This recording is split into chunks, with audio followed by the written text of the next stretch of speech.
So you've had a second to kind of collect yourself. Tell it to me again. You guys were playing last night, drinking a bottle of wine, putting puzzles together, doing artwork. doing puzzles, artwork. Okay. Had a bottle of wine, and then decided to play hide and seek. Mm-hmm. So What time was that? Do you remember? I mean, I know that I was in bed probably by like what, 12:30. Okay. Well, I went upstairs at least, and I fell asleep. Okay. Forgetting that he was in the suitcase. suitcase. You guys were playing the hide and go seek. Yes. And at some point you put him in the suitcase? No, he got in the suitcase. So he thought it would be funny to be put in the suitcase. So I was like, okay, well, I'm going to joke with you and I'll zip you up and make him, squirm a little bit, whatever it is. Mm-hmm. But then I fell asleep. Mm-hmm. I fell asleep. Where was the suitcase? Right where it is. In it. Right down there? Yes. You zipped him in there? Yes. Thought he would be funny, a little joke. It was. We both were laughing about it. Okay. And then I fell asleep. 8 is enough. The woman accused of killing her boyfriend by zipping him up in a suitcase will have to represent herself at trial. We first told you about this story last night at 10. Sarah Boone has been through 8 lawyers in 4 years. Oh my God! I had told her from day one that her snotty attitude was inappropriate, and I tried very hard to bear with her and her attitude.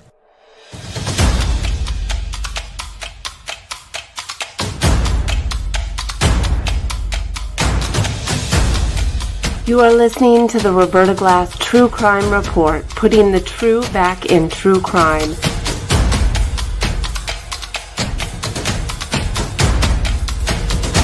From New York City, Roberta Glass is now on the record.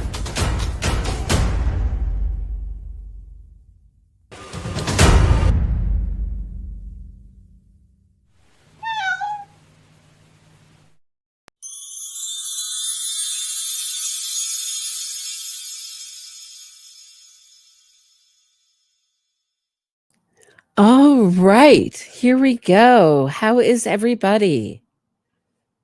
Happy Monday. Usually it's my day off, but Sarah Boone is being sentenced, so thought I'd come on and watch it with y'all. Looks like Court TV is setting to start. I don't know. Everybody's like sitting, waiting for them. We could watch some of her testimony while we wait. It may be, I don't know, maybe they set it for 1:30 and it's really happening at 2. I have no idea. Just found out about this a couple of days ago. So your guess is as good as mine. If anybody knows, let me know in the comments. So we're looking at this, like so I'm going to look around, see who else see what's going on at Law and Crime. See if they have it. See if anything's moving. Wouldn't be unlike Sarah Boone to be late. Here's Law and Crime. Same thing. They're waiting for the feed to start. Same thing, scheduled for 1:30. We're waiting. So that's the news. We can watch some of Sarah Boone's testimony while we wait.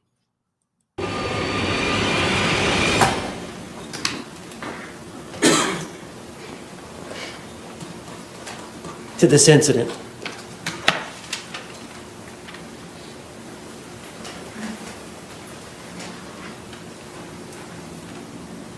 Is it fair to say that when Jorge Torres is sober, he commits no violence against you? No. Is that fair to say? Yes. Is it fair to say that every time that he's intoxicated or every time that you're hit by him or harmed by him, it's when he's intoxicated? Yes. As a result, when he's drinking, does it change your outlook? Yes. Could you explain that to the jury? I'm always fearful, paranoia. Why? Because I try to protect and defend myself for fear something happens at the last ultimate second. Right. Is in fear that I might be in imminent danger. Just like, not that I'm tailoring my story to my defense, which is you have to be in imminent danger. This is the same as the Menendez brothers' defense, that they thought they could be in fear of bodily harm or death at any minute, and they had to defend themselves. So that's why they burst into their parents, Jose and Kitty Menendez, who were eating ice cream and watching TV, and fired bullets into them, and then reloaded, then went down to the car and reloaded. This is the same kind of ridiculous testimony. I'm always in fear. I'm always wondering what could happen. She's facing second-degree murder charges that she was convicted of. I mean, that's what they're going to sentence her for today, for the second-degree murder of Jorge Torres Jr.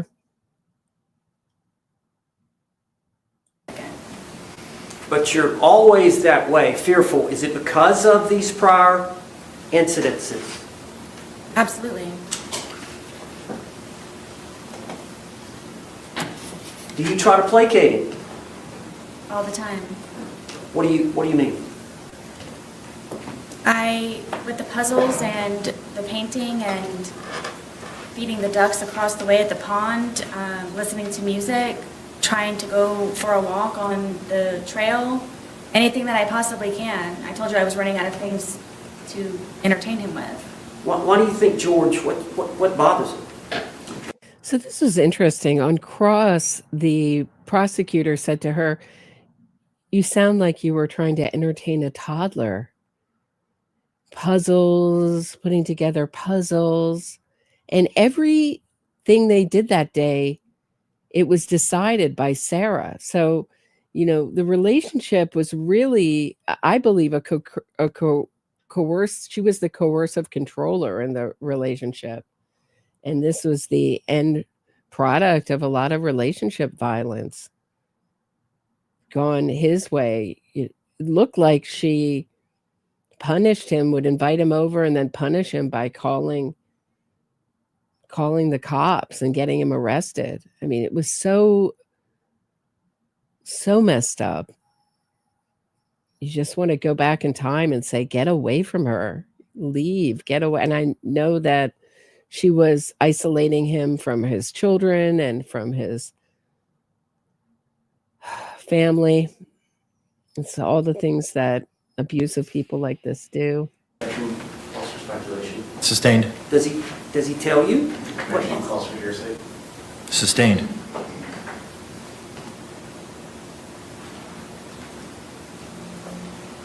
As a result of how he behaves towards you in that intoxicated state, how were you feeling the night of this event?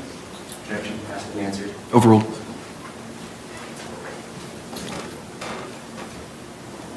Extremely nervous, anxiety galore, I can never relax. When he's drinking? Yes. So newsflash, we have a signal, but it's just the seal. So I'm keeping an eye on it. As soon as something happens, we'll flash over to the actual sentencing hearing as soon as it gets going. Just FYI. And the state of intoxication that he was at the time of this event, is that the state that scares you the most?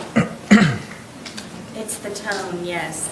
There's a lot of alarms and red flags that go on throughout the day or night or whenever it is that we are drinking. Objection. Non-responsive. Tell Sustained. us about that. How that does that heighten your sense of safety? At all times. But especially when he's drinking? Oh, yes. All the time. And then his mood? Yes, it depends on what mood he's in that day. Okay, so how do you have a heightened sense of safety when you're drinking too? Isn't drinking a way of letting down your guard and dulling your senses, not sharpening your senses? I love how she says she was on a heightened sense of alert when he was drinking, as if she wasn't drinking right with him. Well, do you have like a sixth sense of how he's doing? Yes, I knew George very well. Non-responsive. Yes or no? Sustained. Can you tell us what you mean by that? Sixth sense, or knew him very well? I guess you can say that I was trained by fear with him. Just, it wasn't fun anymore when we would drink and we would hang out on the back porch. It wasn't fun anymore because I knew inevitably that something was going to happen to me, one way or another.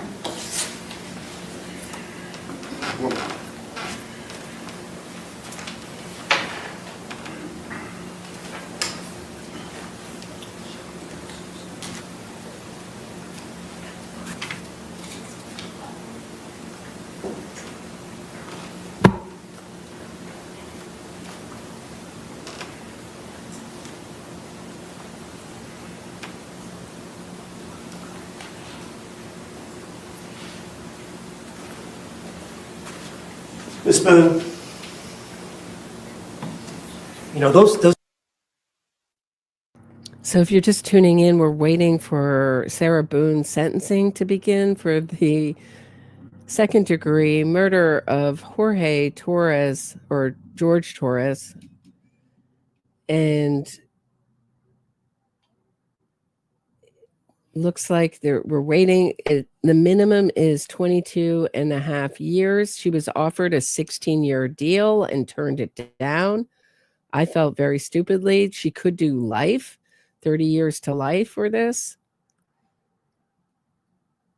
But her arrogance and confidence helped her not a bit in her trial. Those bruises that we saw of him, they look pretty deep.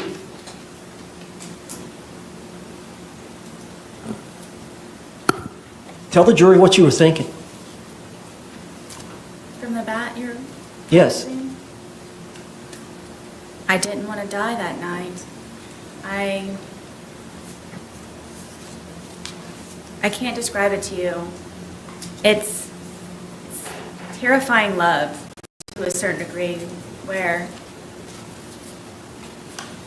my plan was to show him the next day, and just I wanted him to be better and treat me nicer and be the person that he was when I originally met him. And I knew that was in him still. I knew that it could be found, and I just couldn't figure out what it was that I was doing wrong in order for it to not be back to where that was. And why? So this is really interesting what she's saying here. So we know that the narcissist's abuse is to love bomb, then they degrade before they discard. And in the beginning of a relationship, they're getting a lot of narcissistic supply because everything's good. The person's perfect. You're perfect. You haven't hit any bumps in the road or disagreements. So she's always wondering why they can't go back to the love bombing stage, right? Why can't we go back to that? Because she's already, in her mind, he's not worthy of that. So it can really never go back to that. It's just, you know, this is a person doomed to be alone due to their own narcissism. I was tired of living in fear and just sick all the time of figuring out how I can entertain him so I don't die, and continue a relationship with my son and try to live a normal life. That wasn't a normal life for me. And just, I bottom line is I didn't want to die. I would have died. Right. So I thought that if I put him in a suitcase, or if I got one of those like giant boy in the bubble machines and kept him in it, I could still have him in my life. I mean, what is she? It's so absurd. It's just such a poor defense. I get where she got it. I think it's the only defense she could have had. I think the imminent danger defense is a loser for these people, for the Menendez brothers. Well, obviously it's working now thanks to all the TikTok. And that one writer, Ron, I'm forgetting his last name, Menendez Brothers writer, who's basically been working on finding manufacturing falsehoods to push their silly abuse narrative for years and years and years. So I just think it's a loser defense. I think she would have been better taking the deal. I think everybody thinks that. I mean, I don't know how you guys feel. I think 16 years was, I think, if anything, not fair to Jorge Torres and his family, but to the memory of him and his family. But for her, I thought that was a great deal. Can't believe she turned it down. I mean, I can believe it. I did believe it when it happened, but anyone else would have jumped at that. Or I would have been disfigured or maimed, or if it weren't me with the bat, it would have been him if he were to have gotten out.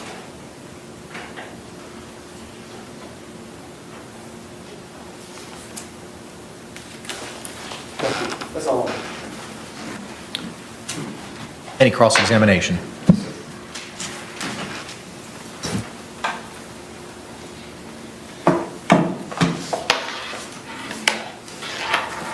Did George know somebody named Crystal?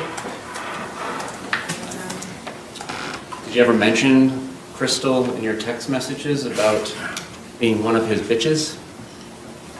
I don't know. I don't remember. How about Christine? Did George know a Christine? I don't know. How about a Pamela Erickson? These may have been people that he was communicating with on whatever the platform was. On your phone? I believe so, yes. And did you find these communications? I believe I found one or two of them from some of them. And did you send a long letter to his family to relay to him about George and his girls you with? I believe so. Okay, so you do know those names, right? I don't remember them. It's been however long. Okay. Now, on February 24th, 2020, you called 911 at about 1 p.m., correct? Yes. And at that point, you were still feeling a little intoxicated, were you not? It was more shock, but yes. So you agree that you previously stated, I was still, I believe, intoxicated to a degree? To a degree, yes. So 1 p.m., it's about 14 hours after 11 p.m. the night before, correct? I'm guessing so.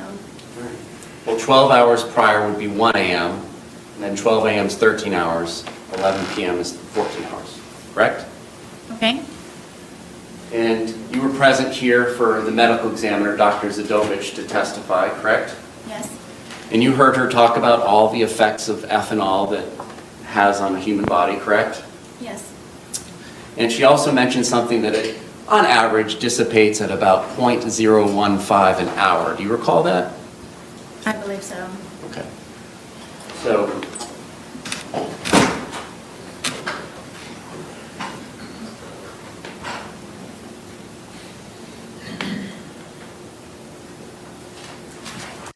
Does anybody remember when the suitcase came in, when she had to, just wanted to show this. It was so like Jodi Arias.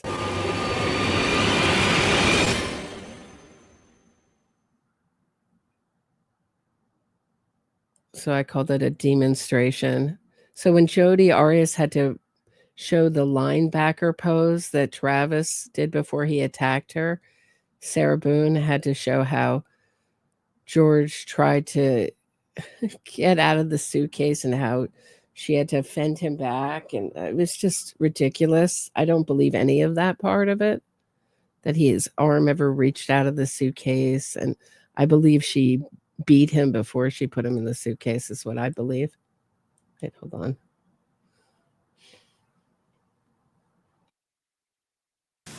show us. Are you talking about how I zipped it, or? When you're done zipping it shut and he's inside of it, where are the zipper components?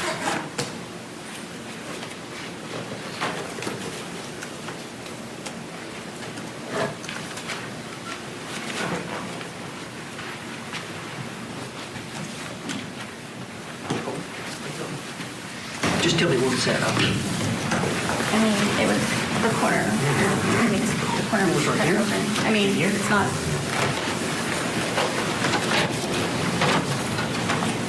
Yes, this one was already pretty much dead.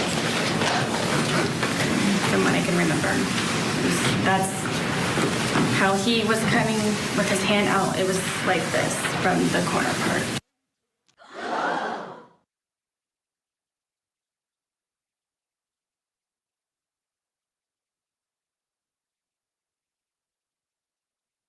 If you would mind, stand up, go to the left, and show me the posture of Mr. Alexander immediately before he rushed you, according to you. As he was No, running. no, just show me. That's what I'm asking you to do, not talk. Show me. Show me the linebacker pose. He got down and. Well, show me the linebacker pose. That's what I'm asking for you to do. Okay. He went like that, and he turned his head and grabbed my waist. Just like that, correct? Pretty much. And he grabbed your waist, right? I can't say it's just like that, but that's what I remember. Well, no, just, I want, without talking, just show me the pose. He got down like that. Like that? Yeah. All right, go ahead and have a seat then. And ma'am, and you said that this happened right about here, correct? I don't know, it was somewhere in the center of the bathroom. Right. So how is it, ma'am, that if you are shooting him, and that's the first thing that happens, how is it then, ma'am, that the shell casing, Exhibit 111, then landed in blood? Objection calls for speculation.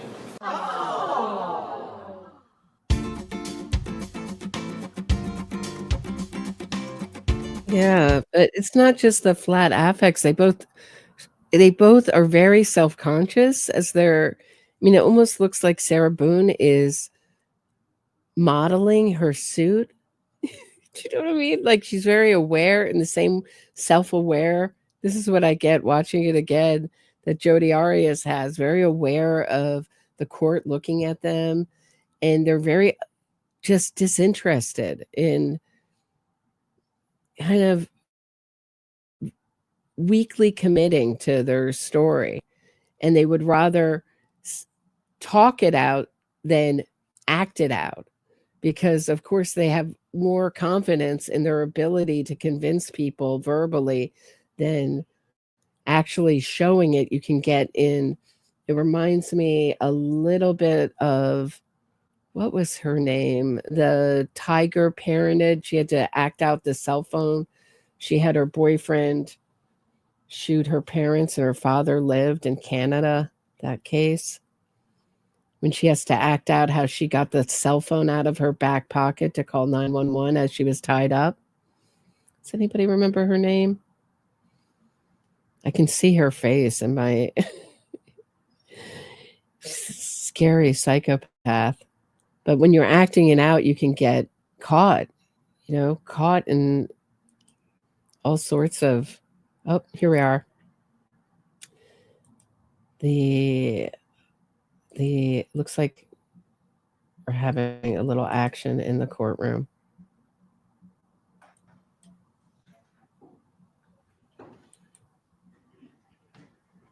So Jorge Torres' family is there. They might be giving victim impact statements, I would assume. Sarah Boone is in the courtroom.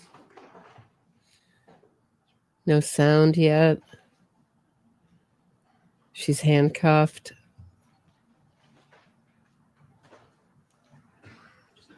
Flipping some kind of envelope.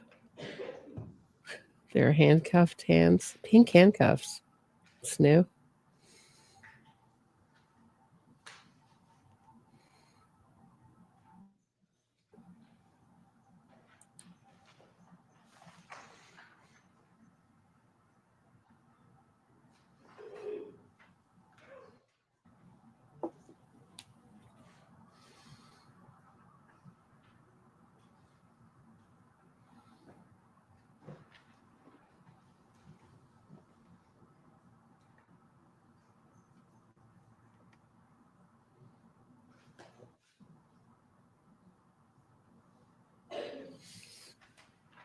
Jennifer Pan. That's who it is. That's who I was thinking of. Does anybody remember when Jennifer Pan had to act out how she got the phone out of her pocket? Thank you. Thank you, Buddy Buchanan. We both got it around the same time. Yeah.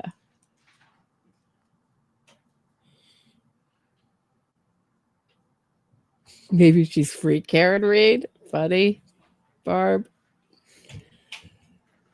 All of Florida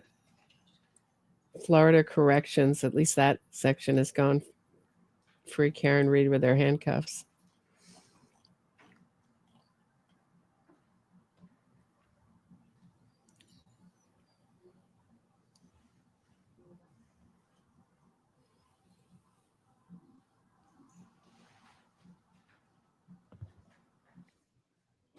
If you're just tuning in, we're watching the sentencing hearing of Sarah Boone, who's being sentenced for second-degree murder of Jorge Torres in Florida.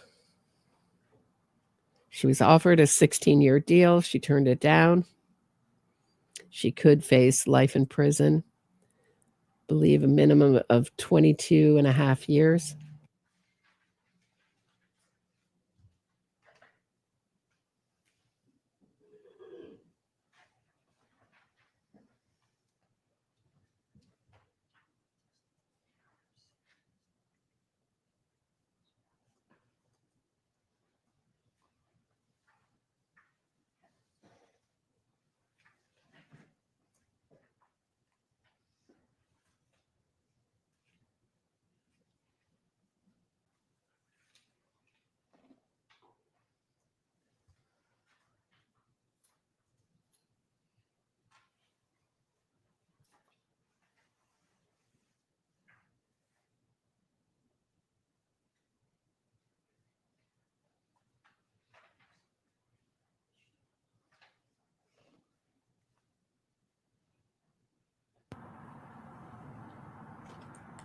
Watching the whack jobs, it says funny how there isn't a free Donna Adelson thing. Yeah, especially when you have murder for hire, where you could just say there's a case in Oklahoma called Man on Death Row called Richard Glossop, and they've been trying to free him. That's a murder, basically a murder for hire. Barry Van Trees. And they've been trying to free him forever, saying that there's no forensic evidence that ties it. But that's the kind of the point of a murder for hire.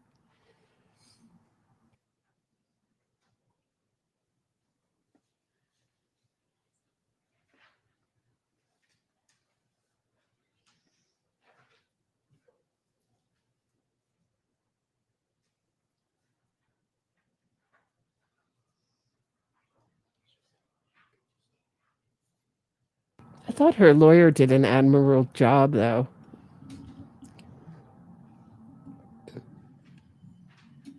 You know, I was really happy she did have a lawyer. I thought that I was sure that if she didn't have a lawyer, and I know that it's been done before and those convictions have stayed, but in such a high-profile case, I can just see the ACLU just endlessly appealing her case and eventually her getting out on some kind of appeal. So I was happy that someone represented her. But thankless job.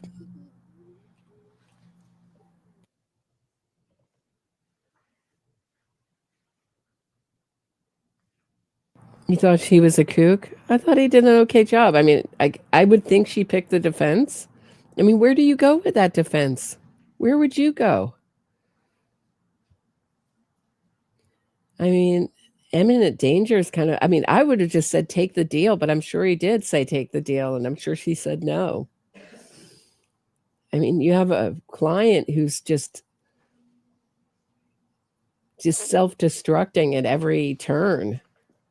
So due to her own narcissism and arrogance and overconfidence, it's like the client from hell. Where would you guys go with this defense? Hey, waiting for the watching the whack jobs. Thanks for becoming a member. I appreciate it.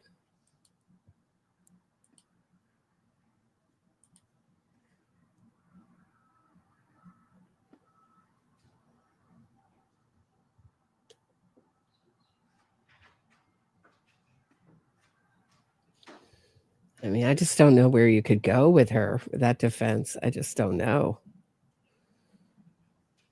I mean, he got experts, he got people to argue her case. I mean, it's just a horrible, a horrible client. He's very guilty. Like,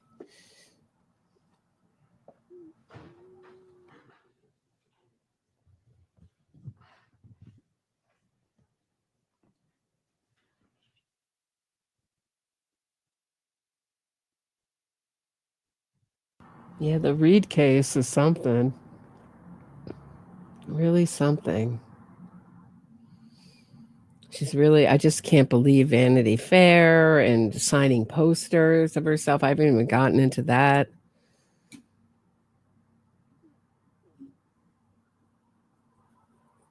I'm just curious if she has a PR agent or if she's doing all this on her own. Or if her lawyers have hooked her up with some kind of PR agent. It seems like it. It's endless interviews. And I think I'm curious to where the judge is going to go with those interviews. Seems like she's going to let them. I thought she would give the phones over, so the parents' phones. But I thought Brennan made a good argument for all those following the Karen Reed case.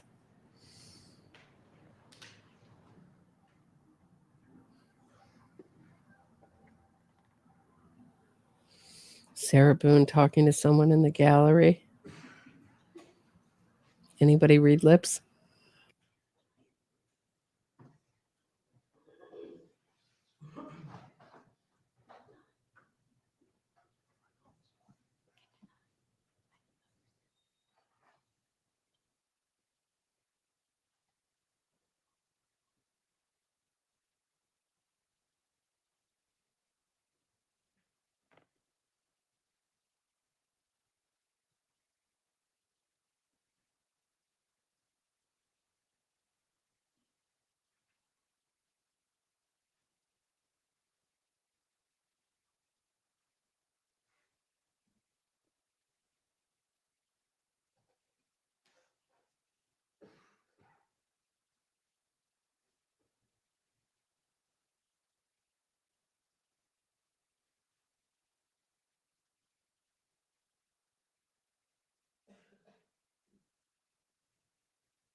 Really, Barb? You read her lips? She says she needs pizza now.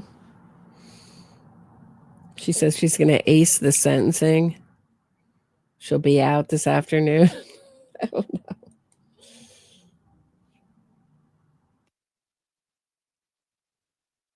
What's a puzzle?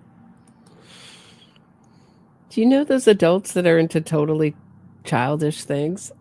Do you ever know those? Have you ever met those adult couples that do these childish things?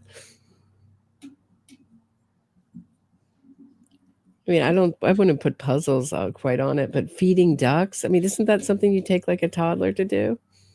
I mean, it's quite, and then the puzzles and then the drawing with the, I mean, it really does sound like daycare.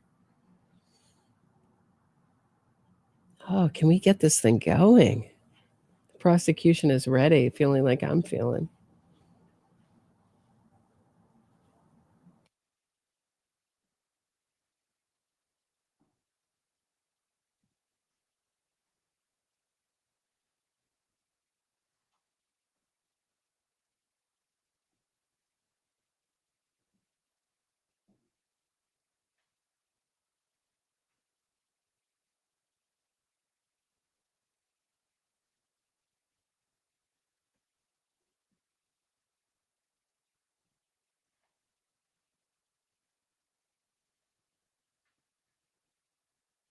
Although there were some sentencing hearings in the Nexium case that lasted 4, 5, 6 hours. Like I've been to some very long sentencing hearings, depending on how many victim impact statements you're going to get. I would think that there'll be a few from the Torres family, from his children. But they may have just written letters to the judge. You don't know.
All right, we're still waiting for this to begin.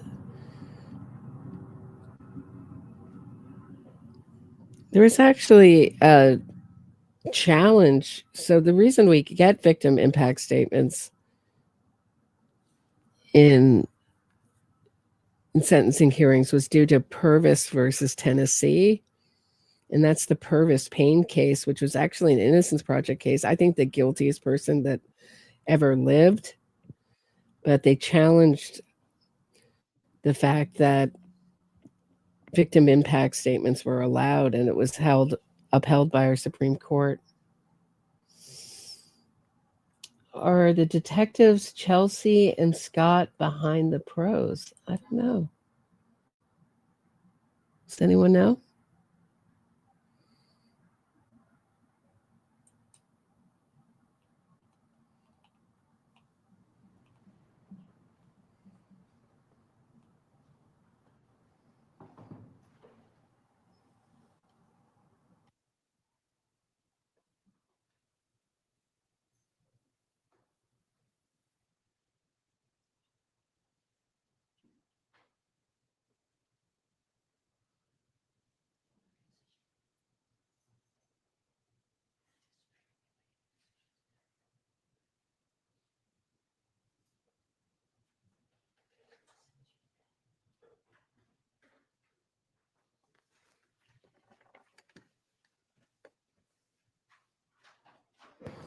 Usually Florida is like right on time. Okay, here we go. Judges come in.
Calling State of Florida versus Sarah Boone, 2020 CF 2603, State.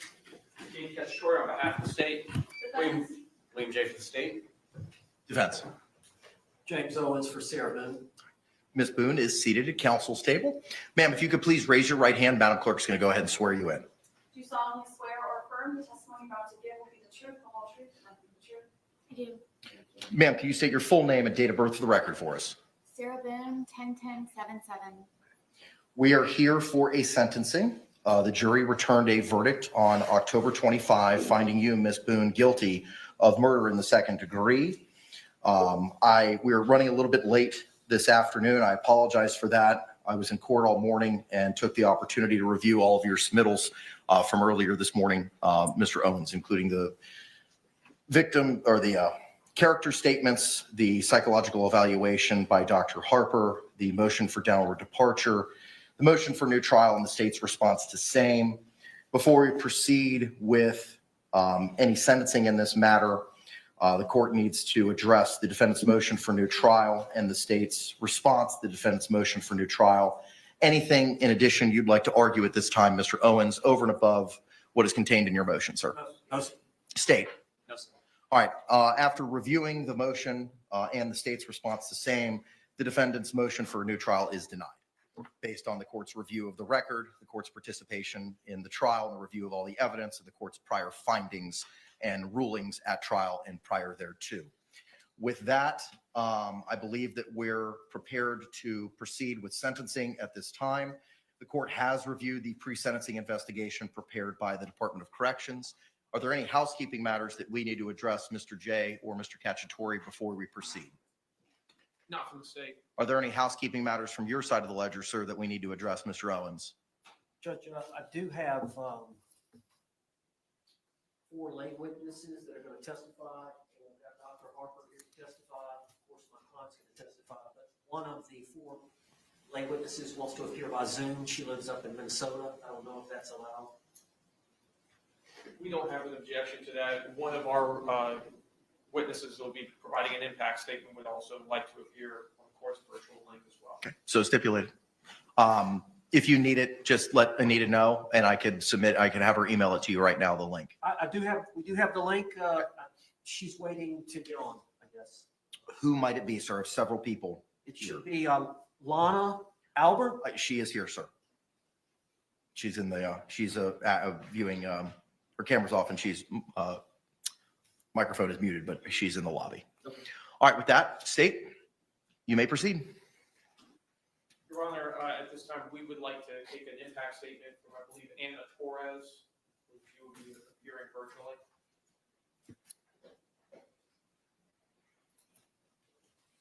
I see several guests, but I do not see Anna Torres in the virtual lobby, sir. Well, I think while maybe she's having some issue logging on, we have also in-person witnesses. We can proceed with those first, sir.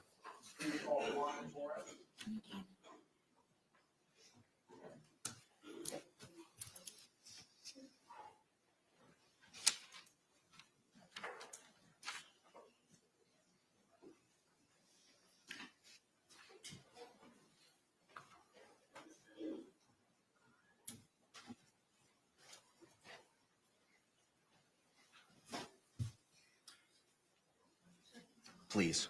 Please raise your right hand. Do you solemnly swear or affirm the testimony you're about to give will be the truth, the whole truth, and nothing but the truth? Yes. Ma'am, good afternoon. Could you state and spell your name for the record for us? Okay.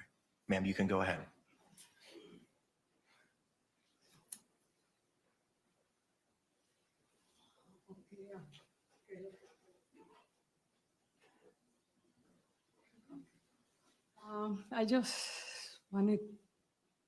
I just want to tell Sarah Boone that I don't hate her for what she did. And I always remember that evening when that lady came into my door and she knocked at the door. And she asked for my name. I tell her my name. And then she said, can I come in? I said, okay, yes. And she told me to sit down. I never think that was gonna be my son. And then she said my son was dead.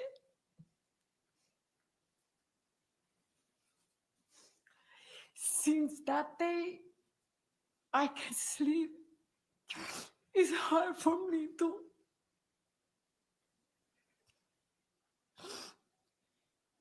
remember that moment. My son is not here no more. She don't only kill my son, she killed a father, a brother, an uncle.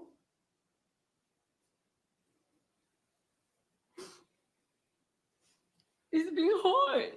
And my family, because all the brothers, they will always work together. But now it's like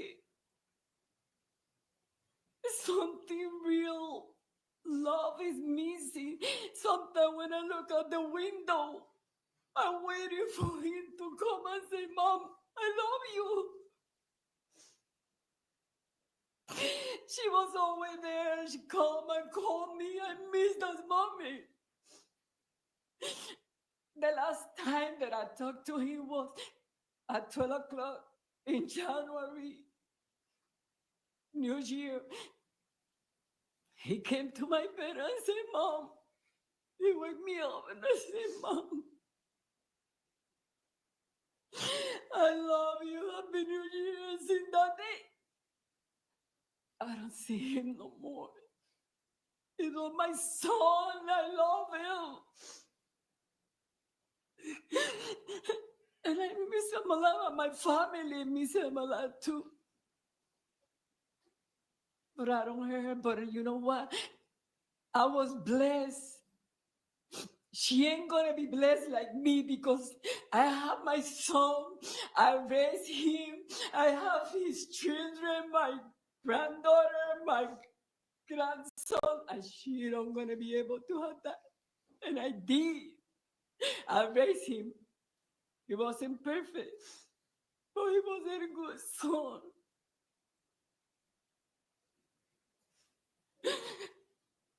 Thank you. Thank you, ma'am. State anything further from this witness? No, Your Honor. Defense? No, sir. Thank you.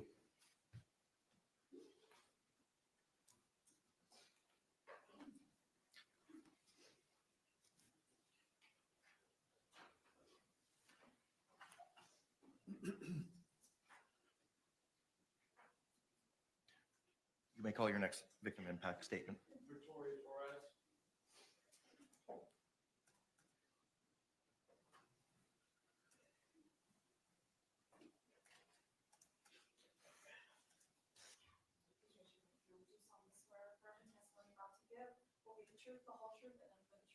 I do. Ma'am, could you state and spell your name for the record for us, please? Victoria Torres. My name is Victoria Torres. George is my brother.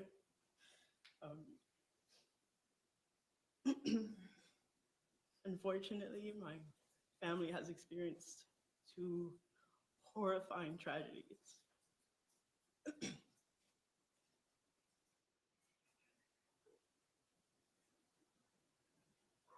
I just want to make it clear that George deserves justice. As far as my other brother and Sarah deserve to rot in jail.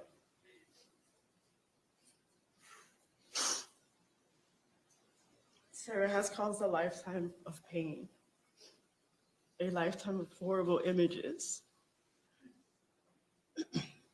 a lifetime of hearing my brother George plead for his life.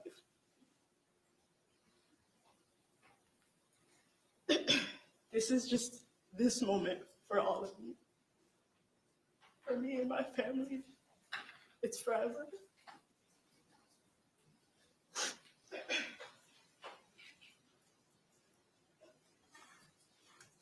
such a simple thing as using a suitcase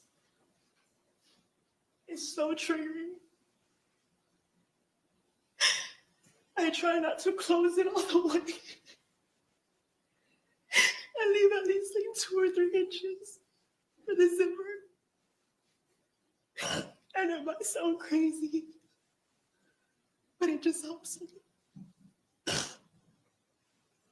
She really has flipped my family's life upside down. And I just hope that we can truly get justice for my brother. And I just want to tell the team thank you so much for everything they did. Thank you. Thank you. State anything further? No, Your Honor. Defense? No. Thank you.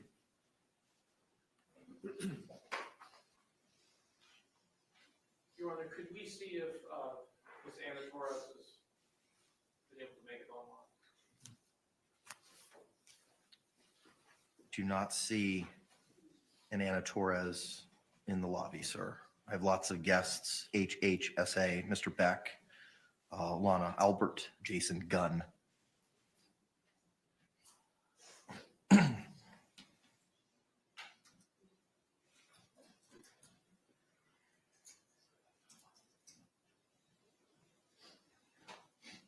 Honor, is there a cap to the link as to the number of individuals? Not to my knowledge. Could we just have just a moment? Yes.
Yes, sir, Mr. Cacciatore. Your Honor, after speaking with Mr. Owens, given the fact that the victim's daughter is having difficulties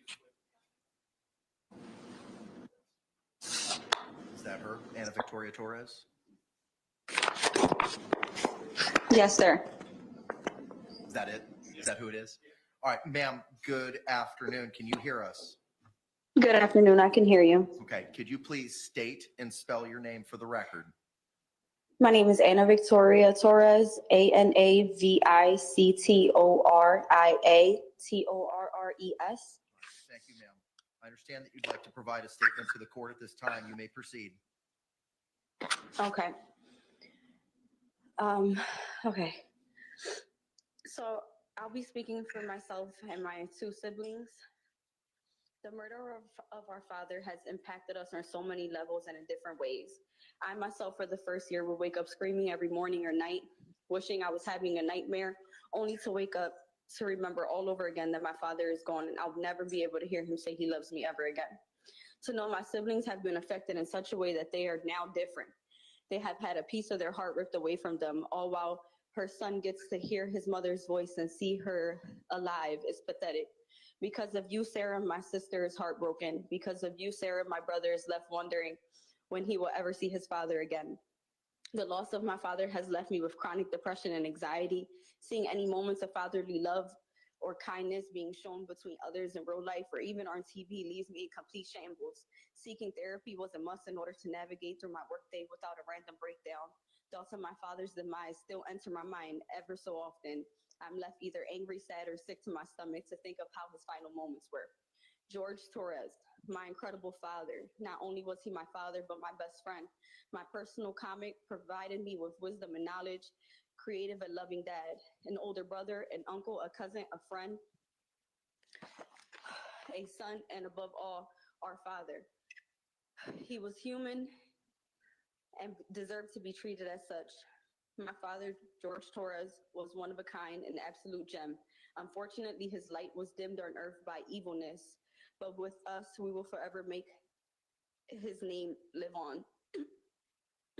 Especially Sarah, I pray that you see his face when you see him at night. That is it. Thank you. Anything further, State? No, Your Honor. Anything further of this witness? No, sir. All right, thank you, ma'am. State, thank you. Anything further? No other impact statements, Your Honor. Thank you. Any other witnesses or evidence at this point in time, State? No, Your Honor. All right, Mr. Owens, you may proceed, sir. Ms. Diane Smith. Judge, what do you want? I have no issue with her being at the podium. If you want to move about the well to conduct your examination, that's fine, counselor. Ma'am, come on up. Coming up to this podium right here, ma'am, if you could raise your right hand. Madam Clerk's going to go ahead and swear you in. You solemnly swear or affirm the testimony about to give will be the truth, the whole truth, and nothing but the truth? I do. Ma'am, could you state and spell your name for the record for us, please? Diane Smith, DIANE-SMITH. Okay, thank you very much.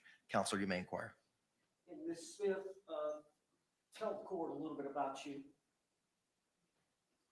I was a chaplain at the 33rd Street Jail for 30 years. And have you been a chaplain at the jail here in Orange County? Yes, Orange County Jail Is that the same for jail 30 you're years. referring to? Okay. And during that period of time, did you have occasion to meet with Sarah Boone? I did. And was it over the course of how long? I've known her 4 years. And if you could, tell the court what you'd like to say. Okay. Well, I first met Sarah. She came in. We have a Christian dorm, and Sarah enrolled in our Christian program. And she was in my classes for a year. And she was very sincere in her efforts to change her life and to be a better person. And I found her very helpful. She was kind and good to people. She loved to serve. And she helped the new girls that would come in, the younger girls. She would mother them and be very kind and very helpful. And then after she graduated from the program, I was her counselor for the other 3 years. And I always found her very sincere and, trying to do better. I spoke with many inmates that knew her and was associated with her. And they spoke very highly of her and said that, she was helpful and kind and tried to help other people.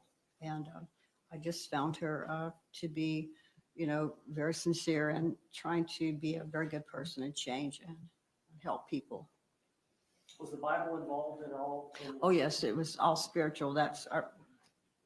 Yes, it was spiritual growth plus character, growth and character, trying to just be a better person in general. She liked to serve other people, she would help the girls wash their clothes and show them around and teach. But spiritually, she grew very, very great spiritually.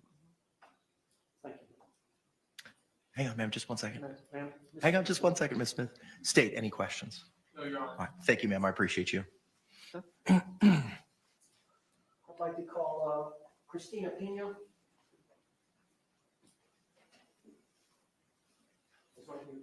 Yeah, it's fine, Counselor. Thank you.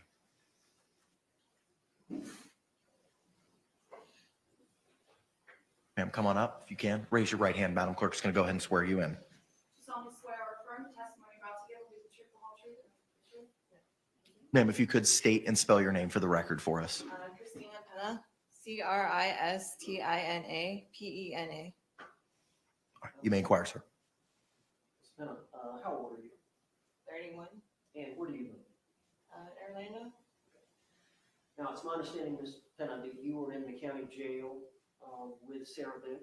Yes. How long were y'all in the same cell together? Yes, I was in there for 4 years, but we were together for 3. Okay. And I understand ultimately the charges against you were dismissed? And so you were released on what day? April 4th this year. 2024? 2023. 2023. So you've been out for a pretty while. I've been out for like 6 or so months now. Yeah, since April of this year, actually. Sorry. April of 2024. And you said y'all were bunkmates there together for about 3 years? Yeah. I would assume that y'all got to know each other pretty well. We did. Okay. And if you could, if you'd like to speak on her behalf to the judge. Sarah's one of my best friends, my only. Take your time. She's helped me a lot. Spiritually and like growing and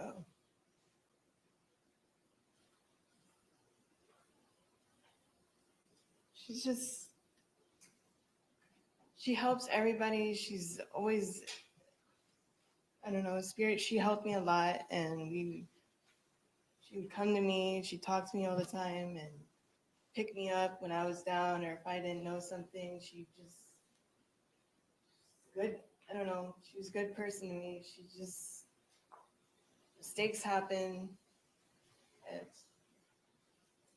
She always helped. She always helped people. She was always helping everybody in the dorm. She, even like her artwork, she did art. If anybody needed any help or needed anything, they'd come to her and she'd help them. And even if they, did wrong to her, she would still go back and help them and praise with them and pray over them and everything. It's just. And was she a little bit older than you? Yeah. How much older was she? 40 in her 40s. Did you think of her as maybe an aunt or a big sister? Big sister, yeah. She was like a big sister, like a sister I never had. Because I have brothers, so I never. We clicked right away. I don't know. We'd be walking out in the backyard, and she just would always try and talk to me. But I'm a quiet person, and I don't trust a lot of people. So for me to open up and trust somebody, it's a lot. So. And obviously, y'all were there under difficult circumstances. Yeah. She assisted you in getting through that. Yes, and she helped me a lot with my my case, and I would help her with with hers too. We're both. Justice is not what it is. I don't know how. Bless you. we both helped each other out. I don't know. Ms. Vignon, I appreciate it. Thank you.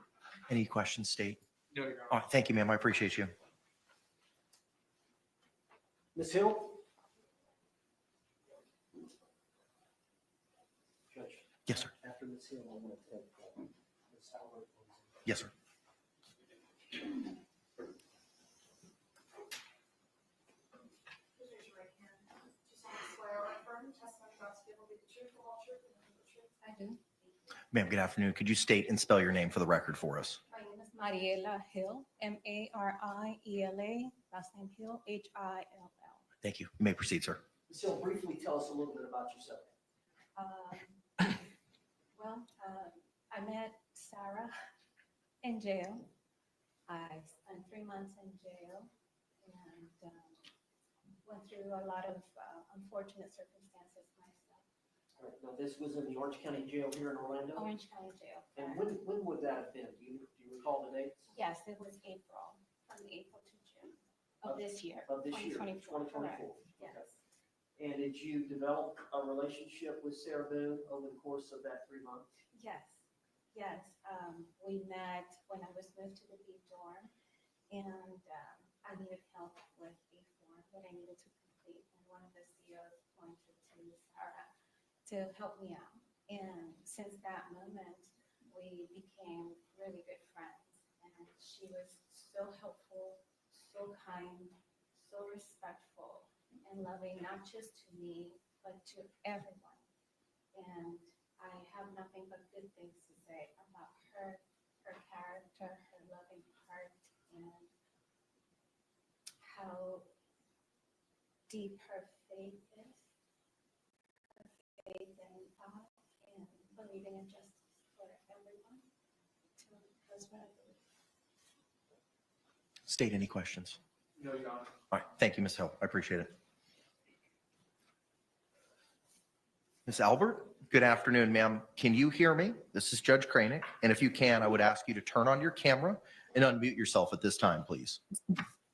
Sir, how do I unmute turn on my camera? I know how to unmute, but I'm not sure how to turn the camera on. Turn the volume down.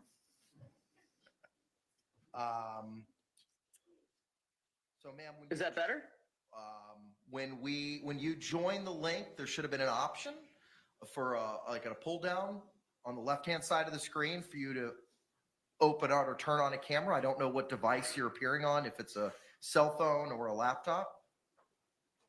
It is an iPhone. Should I try to re-enter the room? Yeah, try to do that. There should be an option for you to pick a camera. You'll either select the default camera and hopefully we'll be able to see you at that time. Okay, let me just give me 1 second. Sure.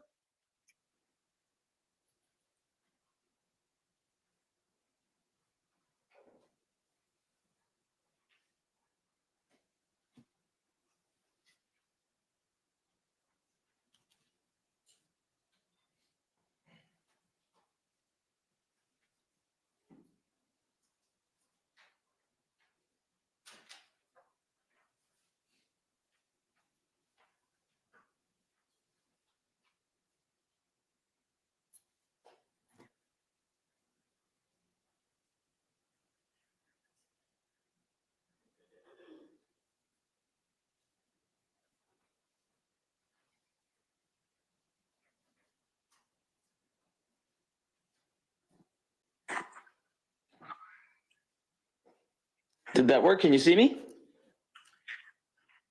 I cannot. Shoot.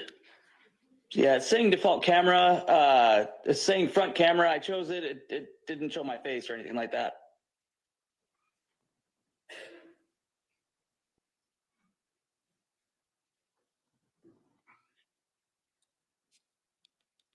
My technological skills are limited. State? I have no objection to the witness making their statement here telephonically. Okay, appreciate it. All right, Miss Albert, good afternoon. If you could just state and spell your name for the record for us, please. Certainly. Lana, Lana, Albert, Albert. Okay. All right, Mr. Owens is going to ask you some questions. And if you could just answer them, ma'am, I would greatly appreciate it. Sir, you can proceed. Miss Albert, do you have the ability to turn your volume down? Yes, I just did. I can't hear you very well when I do that, though. You can't hear me? I can hear you, but very, very quietly. How about now? Yes, I can hear you. Am I okay? Yeah, you sound a lot better. You were too loud earlier. Okay. Can you hear me okay? I can hear you. All right, Miss Albert, tell the court a little bit about yourself briefly. Well, I live in Minnesota. I currently have end-stage renal disease. Before I became disabled, I was a business owner in the Twin Cities here. All right, and how old are you? I am 50 years old. All right, and you're considered disabled? Yes, I am. All right. And have you had an occasion since this event to establish a relationship with Sarah Boone? Yes, I have. We have been friends for the past a little over 11 months. And how do y'all communicate? We've communicated a lot of phone calls, lots of tablet back and forth, and a lot of letters as well. I'd say many, many, many hours of time spent with each other. All right. And do you want to speak on her behalf here today? I would, please. All right. Would you please tell the court what you would like for the court to know? Thank you very much. And thank you very much, Your Honor, for the privilege of speaking on behalf of my friend Sarah Boone. I also want to extend my heartfelt condolences to everyone here affected by this terrible tragedy, which has brought us all here and listening in. Many, many articles and videos and opinions of Sarah have gone out in the airways and on the webs. Opinions that have been formed and commented on so much that it's hard not to give into the temptation to treat people like a comic book or a fictional character. In the case of my friend Sarah, the words narcissist, Karen, villain, many other things, they roll off the tongue with little regard to the humanity that is dismissed so flippantly. And under a lot of circumstances, I was one of those people, as I have a love of true crime. And becoming friends with Sarah has shown me that there's a lot more depth to the people I see on the screen. I'd like to share with the world and with the court about the Sarah Boone that I know. Sarah Boone is a kind, honest, and good person. The Sarah Boone I know is one who loves animals, especially the kind who are damaged and defenseless. How many of us would take in and pour love for a hearing impaired and a sight impaired pair of dogs? She has a natural instinct to help reach out and give of herself, her time and energy and love, especially to those who are hurting or damaged. You all have seen her fight for her own life and truth here. I tell you this, she fights even harder for those she loves, giving time, attention, and companionship without a single thought for her own gain or what somebody can do for her. And one huge example is in the matter of our friendship. As I said before, I have end-stage renal disease caused by a genetic illness called polycystic kidney disease. As my life has progressed, things I've taken for granted have been taken away from me.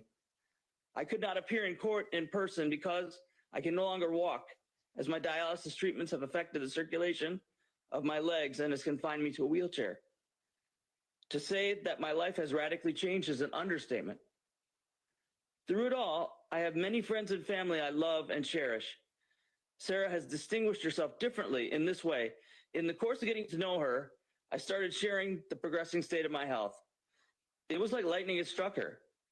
The moment Sarah had learned the depth of my struggles health-wise, she straight up offered strenuously to donate a kidney to me. I got to tell you this. I hope she's not mad for me showing this, but she had no hesitation, no concern over personal risk or personal gain. I want to convey to this, out and around the world, that is merely offering is a good and heroic act. I've had many friends. I've not had one outside of my brother who has offered me a kidney. That is huge. I don't have anything of equal value to give to her. And that's not the actions of a narcissist. She did it as a reflex action, as a good person. After the verdict came in October, we spoke that night. And I hope Sarah doesn't get mad at me again for disclosing this, but out of all the shock and seriousness of what had happened in the court, the thing that made her emotionally break was that she realized she could no longer be a donor to me. I mean, I was sitting there like, hey, you know, it's going to be okay. But she was so broken up, she couldn't help me. That's a friend. She is not, nor does she come up anywhere remotely close to being a narcissist. Now, one more thing before I go. Social media has worked to rip the blindfold off of Lady Justice, to take the sword out of her right hand and start assassinating Sarah's character. However, the scales are the balance. As it says in Psalm 85, mercy and truth are met together. Righteousness and peace have kissed each other. Justice isn't justice without mercy. Our pursuit of righteousness isn't complete and right without peace. Thank you, Your Honor, for the honor of speaking for my friend Sarah Boone. I hope that your justice is mixed with mercy here today. Thank you. State, any questions? No, Your Honor. Any follow-up, Mr. Owens? No, Judge. All right. Thank you, Ms. Albert. I appreciate you. I'd like to call Dr. Harper. You want her on the stand or?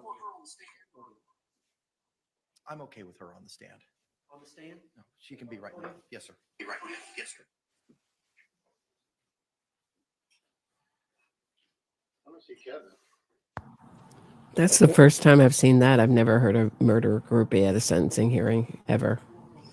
No, she'd be at the podium. That's fine. Doctor, good afternoon. If you could please raise your right hand. Madam Clerk's going to go ahead and swear you in.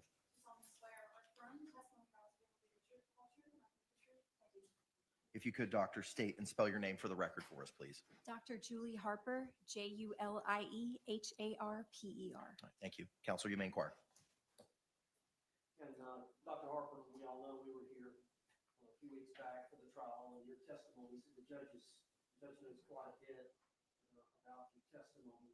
But if you could, I know that you prepared a report, and we have submitted that to the court, which the court has read, and the state has a copy. And I don't know if you want to refer to that or just speak on wrong about Sarah Boone and what you did to assess her, and then any opinions that you want to express. All right. I think that during trial testimony, I reviewed all of the documents, excuse me, and all of the records that were available. They're documented in my report as well. In addition to the forensic clinical interviews that I conducted, I also have had the opportunity to talk to her brother, Philip Paulson, in the interim since the trial, and I included his information in my report as to her family background. If you could, give the court a synopsis of what your findings are, or what you uncovered maybe from the brother, whatever you think the court needs to hear this relevant material to his decision. So referring to the summary section of my report, I'll keep it a brief, but I'll outline the highlights that I feel like haven't been conveyed before, which is an understanding of Ms. Boone's early family life, in that she is the middle child of her parents' union, and that her parents did not have a happy marriage. They didn't provide an opportunity to have a good role model as to how to have a partnership together. Ms. Boone was born in close proximity to her youngest brother, 11 months apart. And in my clinical experience and training, I would say that that disrupted her attachment with her mother, some being close in proximity with her younger brother, whose temperament just seemed to suit a relationship with her mother better than her own. So ultimately, Ms. Boone bonded with her father. Though he wasn't described by either child as an affectionate person, he was somebody that was there for her at sporting events and more of a primary parent for her in that way. His untimely death by heart attack during her high school years was marked by her brother as a turning point for her in how she was acting at home, her demeanor, her relationship with her mother took a turn for the worse as she was not coping well. She was using substances based on what her brother was saying. And it is my opinion that that early lack of foundational relations with her mom and not feeling very secure, the death of her father, destabilized her. That's a period of your life when you're leaving high school, when you should have formed a very solid foundation to go out in the world. And I don't think that that's what she had at that moment. She bonded easily with Mr. Boone, and you can see that there are elements of that early difficulty with her relationships because she took on a parentified role, in my opinion, during that relationship. And therefore, there's a power imbalance in that she was making decisions and not, again, having an equal relationship. I think that that led her to a sense of being a need to be right, a need to feel like she is the one that's making good decisions, to have some ego support by being in the right all the time with Mr. Boone. And I think that that led to some behaviors that she carried over into her relationship with Mr. Torres, in that she's parentified around him and acting more like a parent-child relationship, being a facilitator of housing and applications for jobs and things like that. So again, there's a power imbalance that I think was very seriously misaligned, as her brother and the property manager of their apartment had verified. They saw her being abused, physically abused in serious ways, or the effects of the abuse in bruising or calls to them. It is my opinion that she called for help, but when people got tired of her not leaving Mr. Torres, they stopped responding to those calls. And basically, Ms. Boone handled things on her own. And as other people with healthier boundaries probably would have left, she being acting out the pattern of intimate partner violence did not leave. She stayed long past when it would have been smart for others, or others would have said to leave, sorry. The undergirding of that not leaving the relationship is a long-term anxiety problem that became post-traumatic stress disorder. There is an earlier instance of exposure to traumatic stress in that she was the person in the hospital after her father died who found him having students perform CPR on his dead body.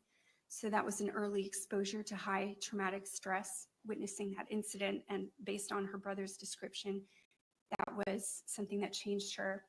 When a person is exposed to numerous compounding stressors, their adrenaline system is changed. It alters your body. And things that might be an otherwise neutral situation, you tend to have a cascading adrenaline response to that. And I think that that ultimately for her, as she succumbed to other instances of serious physical abuse from her partner, became post-traumatic stress disorder. I do think that that is a condition that is still existent even while she's in jail. It's something that she needs treatment for because those triggers are unmitigated, meaning that she hasn't really had the kind of therapy to address them and reduce her adrenaline and anxiety responses when she thinks of past instances of traumatic events that have happened to her. You can also respond to post-traumatic stress disorder clinically by using antidepressant therapy, and that would be something that could assist her ultimately in reducing symptoms if she had counseling and antidepressant therapy. Now, Dr. Harper, I know you testified in the trial that, in your opinion, she suffered as a addict spouse syndrome that is legally recognized in the courts of Florida. That's correct. And I understand that that is tied to this intimate partner violence, which is maybe the same thing, but there's a complex mental health issue that ties into that. Can you speak on the complexity of that whole cycle that one such as Sarah Boone and Jorge Torres were involved in? Certainly. So intimate partner violence is not a diagnosis. It's a pattern of events that occur between two partners in which the power dynamic is altered by the physical abuse or behaviors that are controlling in nature to the point that someone's safety is threatened. It's common for victims of that to have a complex mental health condition, often including depression, anxiety, and substance abuse problems. And what might be substance abuse to cope with the problem, like numbing oneself, will sometimes result in its own diagnosis. The pattern of intimate partner violence, I think we covered in the trial, but just in summary about that, there are phases in which at first bonding of the two partners might be something positive. They've got something in common or have pleasurable time together. And then the secondary phase of that is when there is change in dynamic and some kind of traumatic event occurs, some instance of physical violence. And then there's a third phase in which it's like a honeymoon phase where they're trying to right the relationship. So in phase one, when they're having something pleasurable, the tone shifts. Phase two, there is some kind of incident. And phase three, there's a honeymoon phase. As that pertains to anxiety, I think that a person who suffers from intimate partner violence never stops experiencing that hypervigilance, waiting for the next instance of violence to occur. So even though they may look happy, they might be experiencing something positive, they've not really relaxed because their memory that could or will occur again is still in their mind. So they haven't fully stopped experiencing intimate partner violence. It's just what phase of the process they're in. Now, and Dr. Harper, it goes into more detail in your report, which I supplied to the court, which is a total of 11 pages, and I believe that's confidential. That's what's been marked. I don't believe it's been filed in the court file. If it has, that's something if it needs to be, it's something we can address. I have reviewed it. It does reflect confidential privilege information on the first page. I don't believe it's been filed in the court file unless you did it. Okay. It already has been? All right, appreciate it. Okay, excellent. Thank you, sir. And Dr. Harper, you're aware that the defense has filed a defendant's motion for downward departure. Yes. And we've listed several factors under paragraph 3, the capacity of the defendant to appreciate the criminal nature of her actions and conform with the requirements of law or substantially impaired, that she requires specialized treatment for a mental disorder that is not related to substance use or addiction, although you agree that she does suffer from alcohol use disorder.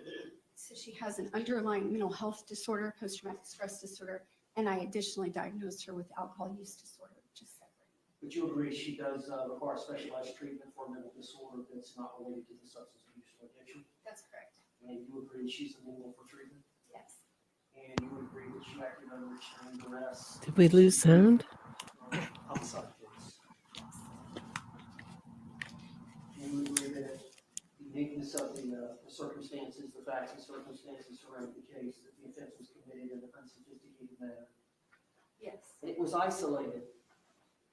That's my understanding as well. Other than she had the charge, which both of them were charged at one time, and I think she had the strangulation allegation, the felony case that was ultimately dismissed when both of them were arrested. She had a prior felony case. Facts are different, of course, than this particular case we're reviewing today. Dr. Harper, I believe that's all the questions I've got, unless you would like to say if I missed anything, of course. Okay, and if not, it's in the report. Yes. Any questions? Yes, can she take a stand so I can be voting? Yes, that's fine.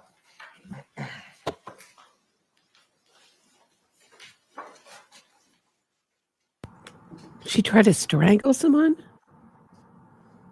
Does anyone know about that case? You may inquire, sir. In pages 1 and 2 of your report, you go through the sources of your information, correct? Yes. And that would include 8 interviews that you had with her from the course of August of 2020 through September of 2024, correct?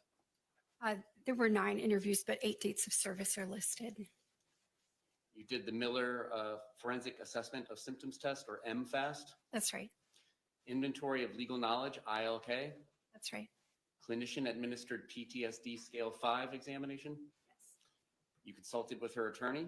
Yes. Videotaped interviews from this court case number of Sarah Boone, interview part 1 and 2, Abraham Moreno interview, Brandon Moats interview, Brian Boone interview, Juan Torres interview, and Melissa Sexton interview, correct? Yes. You reviewed the autopsy photos. Yes.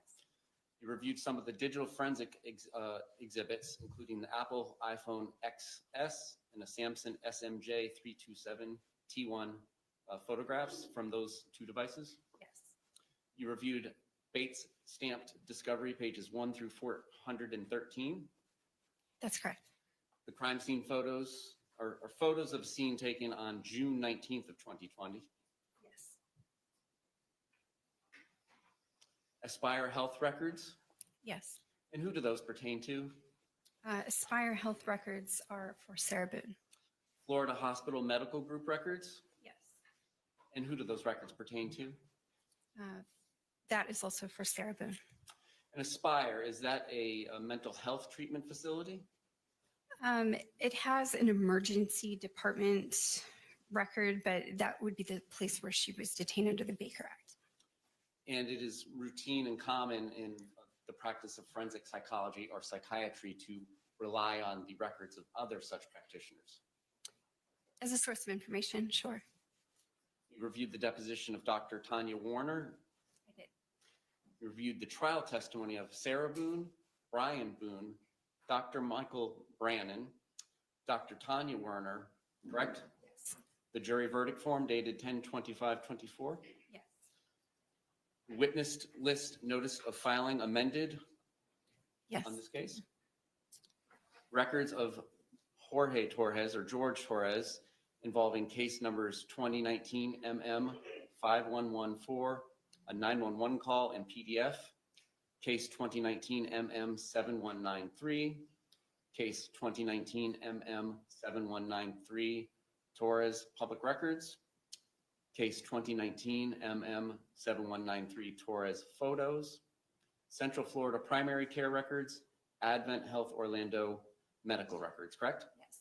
And those latter records that I just mentioned, those for Mr. Torres and not Ms. Boone, correct? That's right. Then you reviewed Sarah Boone written correspondence, Sarah's listing of domestic violence incidents, Sarah's writings regarding missing days of work and Baker Act, and a 74-page life story. That's right. And then case 2018 CF 10573, public records and photos. Yes.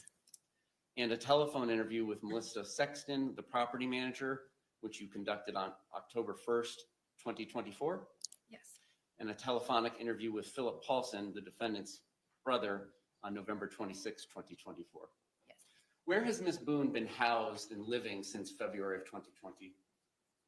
At the Orange County Jail. And does the Orange County Jail provide mental health services to inmates? It does. And you already testified you would routinely, as a forensic psychologist, review records kept of psychological or psychiatric treatment of a patient or a client, correct? Yes. In this particular case, have you reviewed any mental health records generated by the Orange County Jail for Ms. Boone? No, I have not had the opportunity to do that. So for the last 58 months or so, if she was being seen by the mental health treatment staff at the jail, you have not reviewed those records. That's correct. And they are overseen at the jail, in the Orange County Jail, by a psychiatrist. Are you aware or not? If the person's level of mental health intervention deems them eligible for psychiatry, then they will. And any diagnosis or lack of diagnosis that they have had during the course of the last 58 months, you are unaware of because you did not review the records. That's right. I don't have any other questions. Any redirect examination? No, Judge. All right, thank you. One question. Dr. Harper, I didn't ask you to review those records, did I? No. Thank you. Judge, I believe you said it at the very beginning that I had submitted several letters on behalf of Miss Boone, and she didn't hear that, but I wanted her to be made aware. Yes, ma'am. And that you don't actually read those letters into the record, but you did read them. I have reviewed them. They're in my binder here. How many do I have? Yes. Give me a second. I can tell you. I have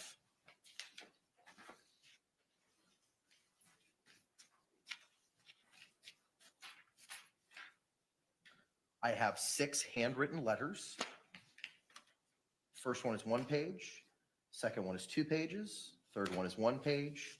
Fourth one is 2 pages. Fifth one is 2 pages. Sixth one is 2 pages. I have a typed letter from Diane Smith, the assistant chaplain.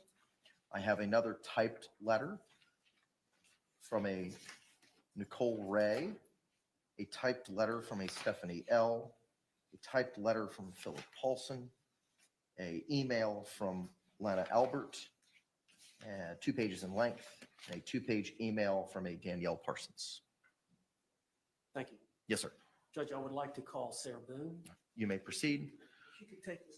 Yes, please. So she got all her jailmates to write in for her. Funny.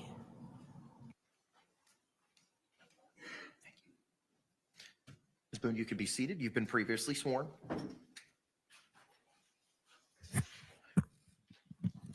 You may inquire, sir. For the record, just state your name again. Sarah Boone. Now, this is unlike a trial, so you're allowed to speak in a narrative form, as well as I understand you have taken some notes or written a letter that you want to read from, and then you want to speak to the court after that. Yes. Why don't you go ahead and get started?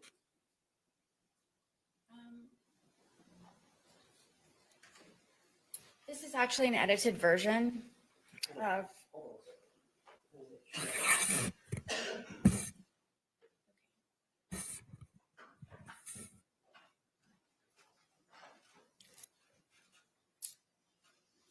I had a lot to say. I've had a lot of time to think about things, and I didn't really know how to put it on paper. And I didn't know how much I could say or how little I should say. So what I have here is, like I said, an edited version.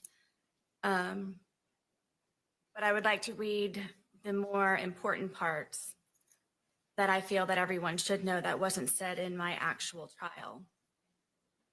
And on top of what I have on paper, I have, this is just the tip of the tip of the tip of the iceberg. So I wanted to read this, and then if I may, I would like to address everyone in my apology on top of my statement. You may proceed, ma'am. Kintu Sukuroi is a kind of Japanese ceramic style which means to repair with gold. In this tradition, when a ceramic piece breaks, an artisan will fuse the pieces back together again using liquid gold or gold dust lacquer. So rather than being covered up, the breaks become more obvious and a brilliant new piece of art emerges from the brokenness. It embraces flaws, weakness, and imperfections, and also teaches the essence of resilience. Every crack in a ceramic piece is a part of its history, and each piece becomes more beautiful because it has been broken. This is the wisdom of Kintu Sukuroi. In my wisdom and with all of my repairs, then, now, and ongoing, God is, has been, and will always be my artisan. All of my gold is forgiveness. This has held me together, made me shine brighter, and overcome the damage caused by Jorge Torres, the Torres family, the justice system, Orange County Corrections Department, social media, scoundrel detectives, infamy, defamation, ongoing constitutional rights violations, second-degree murder, forced into being pro se. Just as gold is very precious, forgiveness is invaluable.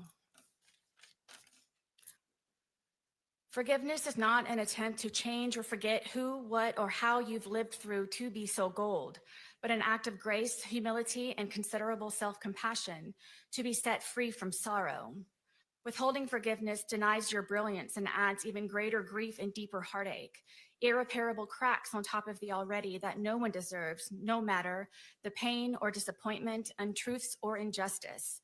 It doesn't matter, as the more broken you are, even though now different than before, you've become more outstanding and more extraordinary.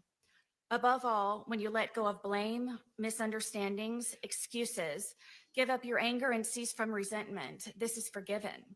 And when you forgive, you heal. And when you heal, you move forward.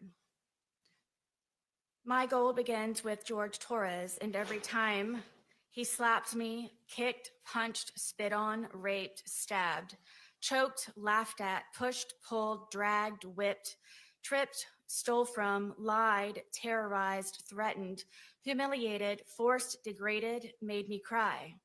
Every time he tried to end me, defeat, or destroy.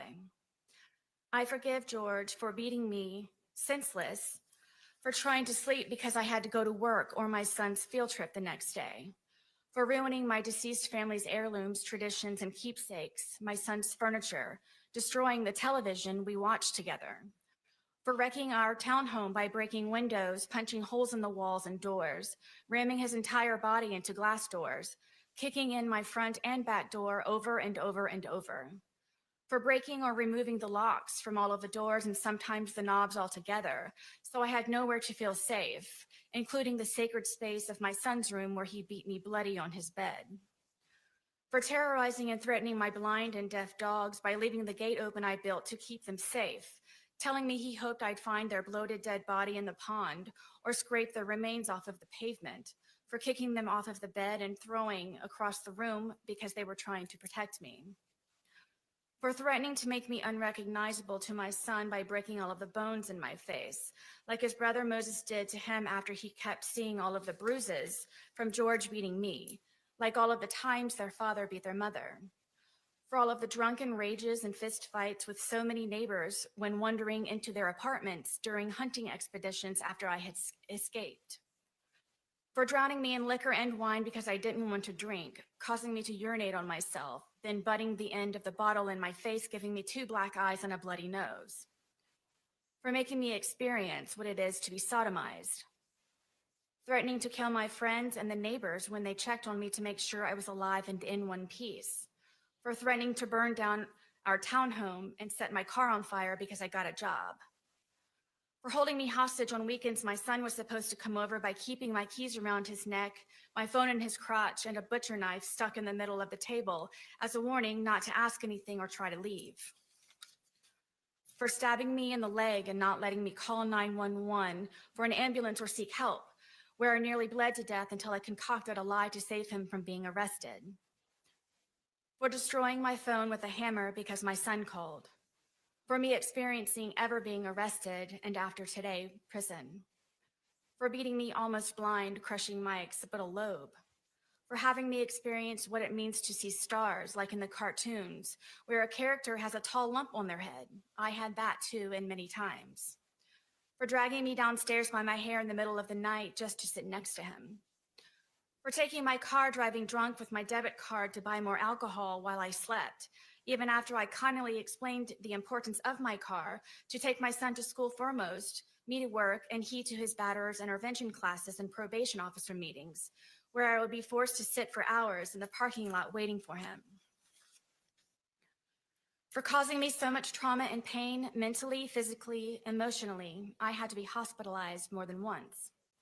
For destroying my reputation and integrity, for my M for murderer scarlet letter, not letting me feel safe to live, talk to other people, spend time with my son, have a job, friendships, simply go to the bathroom with the door closed, or go to sleep soundly or comfortably.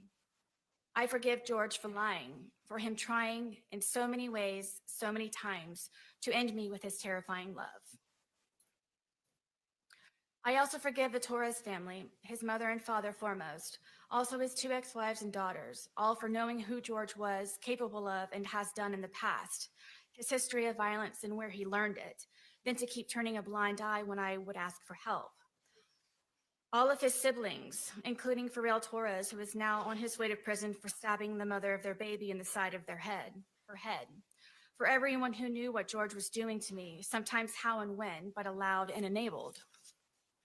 I forgive them for caring too late. I hope they all ask themselves while quiet and comfortable in bed at night the uneasy question, what could I have done to stop this from happening to both of them? And after all the time Sarah tried to, by asking for help from all of us and so many times. Another great contributor of my gold is social media, with its greed, insensitivity, deception, obvious exploitation, and advantageous gain from my criminal case as a whole, and for sentencing me by anticipation as a result of ignorance and hate, conjured and fabricated by the organized crime that is social media, which condemned me in the court of global public opinion since the beginning. My family law case is the new prey waiting to be picked apart and pillaged from me being made infamous by social media in my criminal case. It simply seems I cannot forgive and be forgiven and move forward. Social media has made me a pariah. It has caused great oppression and undeniable disadvantages, especially by broadcasting and manipulating my cases online. In my criminal case, as a result, my opportunities to be given a fair, proper, and uninfluenced, successful conclusion was heavily depleted and poisoned. I forgive them. Also, all of the media tycoons for not having a life of their own, trying so desperately to make themselves seem so right by making me appear so wrong. Forgiveness for prejudgment, ridiculous theatrics, lies, making and taking blood money from my and others' misfortunes, accidents, and catastrophes. It's all over their hands and their keyboards. And even after all that's been said and done, theorized, hypothesized, scrutinized, and blasphemed in my case, still no one knows me. In the end, I forgive myself for not choosing my life sooner, for not being more brave, vigilant, bolder, and outspoken, stronger, mentally, physically, emotionally, and spiritually, for being hopeless, desperate, simple-minded, weak, and inexperienced. I forgive myself for not realizing I was enduring a life of domestic violence and that the vicious cycle of never ends. I had nothing to compare to. I've never been hit by a man ever before in my life. I was raised hitting a woman was wrong and should never happen. No excuse. I forgive myself for not escaping permanently, for not fighting back sooner to save myself, my son, my dogs, home, and car. Having 20/20 hindsight thinking of everything I could have done differently or better to avoid the outcome. I think about this every day since. Also, of all the good days we had together, for him at least, while I was constantly in hyperdrive, high alert, and paranoid, making sure I did everything right all the time. If not, the great possibility I would be ended as George threatened me with so many times before. I forgive myself for falling in love with a monster, and no matter how grotesque he may become, I still loved him, hoped, and forgave. I tried breaking the spell so he wouldn't be a monster anymore. I saw who he was inside. George made me then, now, and always love him for all of his cracks also. We made each other our own brilliant pieces of art from the cracks and repairs. Unfortunately, not all cracks can be. In all of my forgiveness, George is my greatest lesson and will forever be a part of me. I think of him every day and still speak to him when alone on the rec yard. I ask his forgiveness and that he looks for me at the gates of heaven so I can tell him how sorry I am, endlessly, and that I never stopped loving him. In all of it and still. When I first came to jail, I put my mat under my bed and cried all day and all night for months, only falling asleep from being so exhausted with grief. I wrote him letters. I wrote his family and his daughters apologizing for asking for their forgiveness. But due to fear that my life or sons would be jeopardized, I did not send. I am sorry. I cannot begin to fathom any of their grief and sadness. Please forgive me. Almost everything reminds me of him, seeing my stab wound especially every day especially. It truly reminds me that all I really did live through. George haunts me. He is everywhere.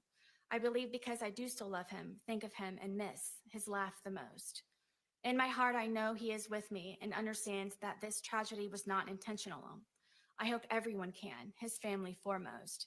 I didn't mean for this to happen. Please wholeheartedly know that, and always, I would never. Forgive me, George. Forgive me, Torres family. Forgive me, Judge Cranick. To the entire planet, please forgive me. I graciously and humbly ask for consideration, for forgiveness to be extended instead of judgment, for reconciliation and restoration for all of us to move forward. My apology is profuse and ceaseless. Allow me, please, to brush off the muck, wipe the blood off of my face, and fix the cuts in my skin. I ask for understanding in what really happened and for how long, for second chances, repentance, and redemption, to advocate for all domestic violence survivors, to help them overcome, heal, and still hope, always, to make their voices heard, to confidently walk with all of their scars on the outside and the inside, to help them not ever become a casualty of domestic violence as so many others, to stop the abuse and maltreatment before it's too late. There is always hope, and you can survive. In my soft-spoken conclusion, I ask this: would I be the darling mother, celebrated woman of the year, if it were I who died? How many daughters, mothers, sisters, aunts, grandmothers, nieces, and friends have been because they did? I am a survivor. Learn to do good, seek justice, rebuke oppressors, defend the fatherless, plead for the widow. Isaiah 1:17, all-encompassing, protect the abused. Ms. Boone, is that the end of your written statement? Yes. Now, gathering your thoughts, did you want to make an oral statement? I do. All right, would you do that now? Yes, please. My statement, my verbal statement, is primarily to the Torres family, to the judge, to his daughters. I know you all know who I really am, and that I did care for George, and that I do still love George. I know you know that we had very many good days, and I take offense to the statement of being said that this is just for a moment. Right now with me here in the courtroom in front of you all, this is just for a moment. But the moments before that, in order for me to be here, is endless. It's everlasting. The scars that I have on the inside, my outside scars have healed except for my stab wound. But this has changed me as a person to see things differently and to understand things differently and to not be weak and just try to protect yourself, and forever, regardless of the time that I may receive from today, I forever will have this experience. I forever will have George Torres with me in my heart, in my mind, my body, and my soul. As he and I used to say that we were one soul split into two bodies. This is not just for a moment. It may be for everyone in this courtroom, but when I leave, this is forever. When you all leave, that this is forever. This is forever for everyone here and those who it matters to most. I am one of those who will experience this forever. I'm sorry. Words do not define my shame, and I don't know what else it is that I can say and convey to the Torres family how this happened. The ifs and whys and how really don't matter. It happened, and I'm sorry. Words cannot describe. And I hope that everyone can forgive me, the Torres family most of all, and his daughters, because I know what he meant to them. And I don't think that anybody ever understood what he meant to me and I to him. And I ask for forgiveness. Ms. Boone, I have just one or two questions, if you don't mind. And you can speak on it if you want or not. But this is a unique case, and one of the reasons it's so unique is that you were in jail for 4.5 years prior to your trial. And I understand that when you were brought up as a child, that you did have some spirituality in your family, some church, some religion. Always. But I understand that you got away from that. Did you have a chance during the 4.5 years to look back at your spirituality? Absolutely. You know, everyone's supposed that this is one of the worst experiences of my life, and it's actually been one of my greatest. If I were not beaten to death, I was going to work myself to death on the outside, and I never had time to get back into my Bible and to pray and to be with the Lord. And I, being here incarcerated, have had time, of course, to get closer to God, to reacquaint myself to Him and realize what it's all about. This is all temporary. And when I say temporary, I don't mean by being set free in jail or from prison or wherever else. It means being set free and temporary, meaning that you work for something higher. You work for God, that you strive for your crown to be placed upon your head by Jesus Christ by being said, "You have done well, my good and faithful servant." I've always tried to be a good and faithful servant.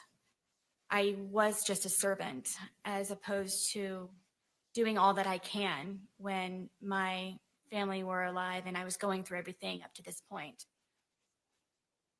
I've become so much more closer to the Lord, and it's made me such a better person. And I hope that I am an example going forward of the Lord's light and can draw many people to me because of it.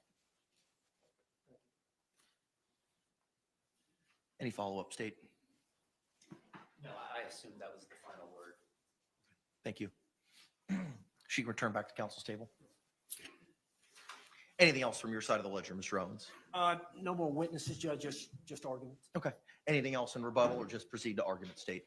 Just proceed to argument. Okay. All right. Once Ms. Booth's seated, you can proceed with your argument, either Mr. J or Mr. Cacciatore.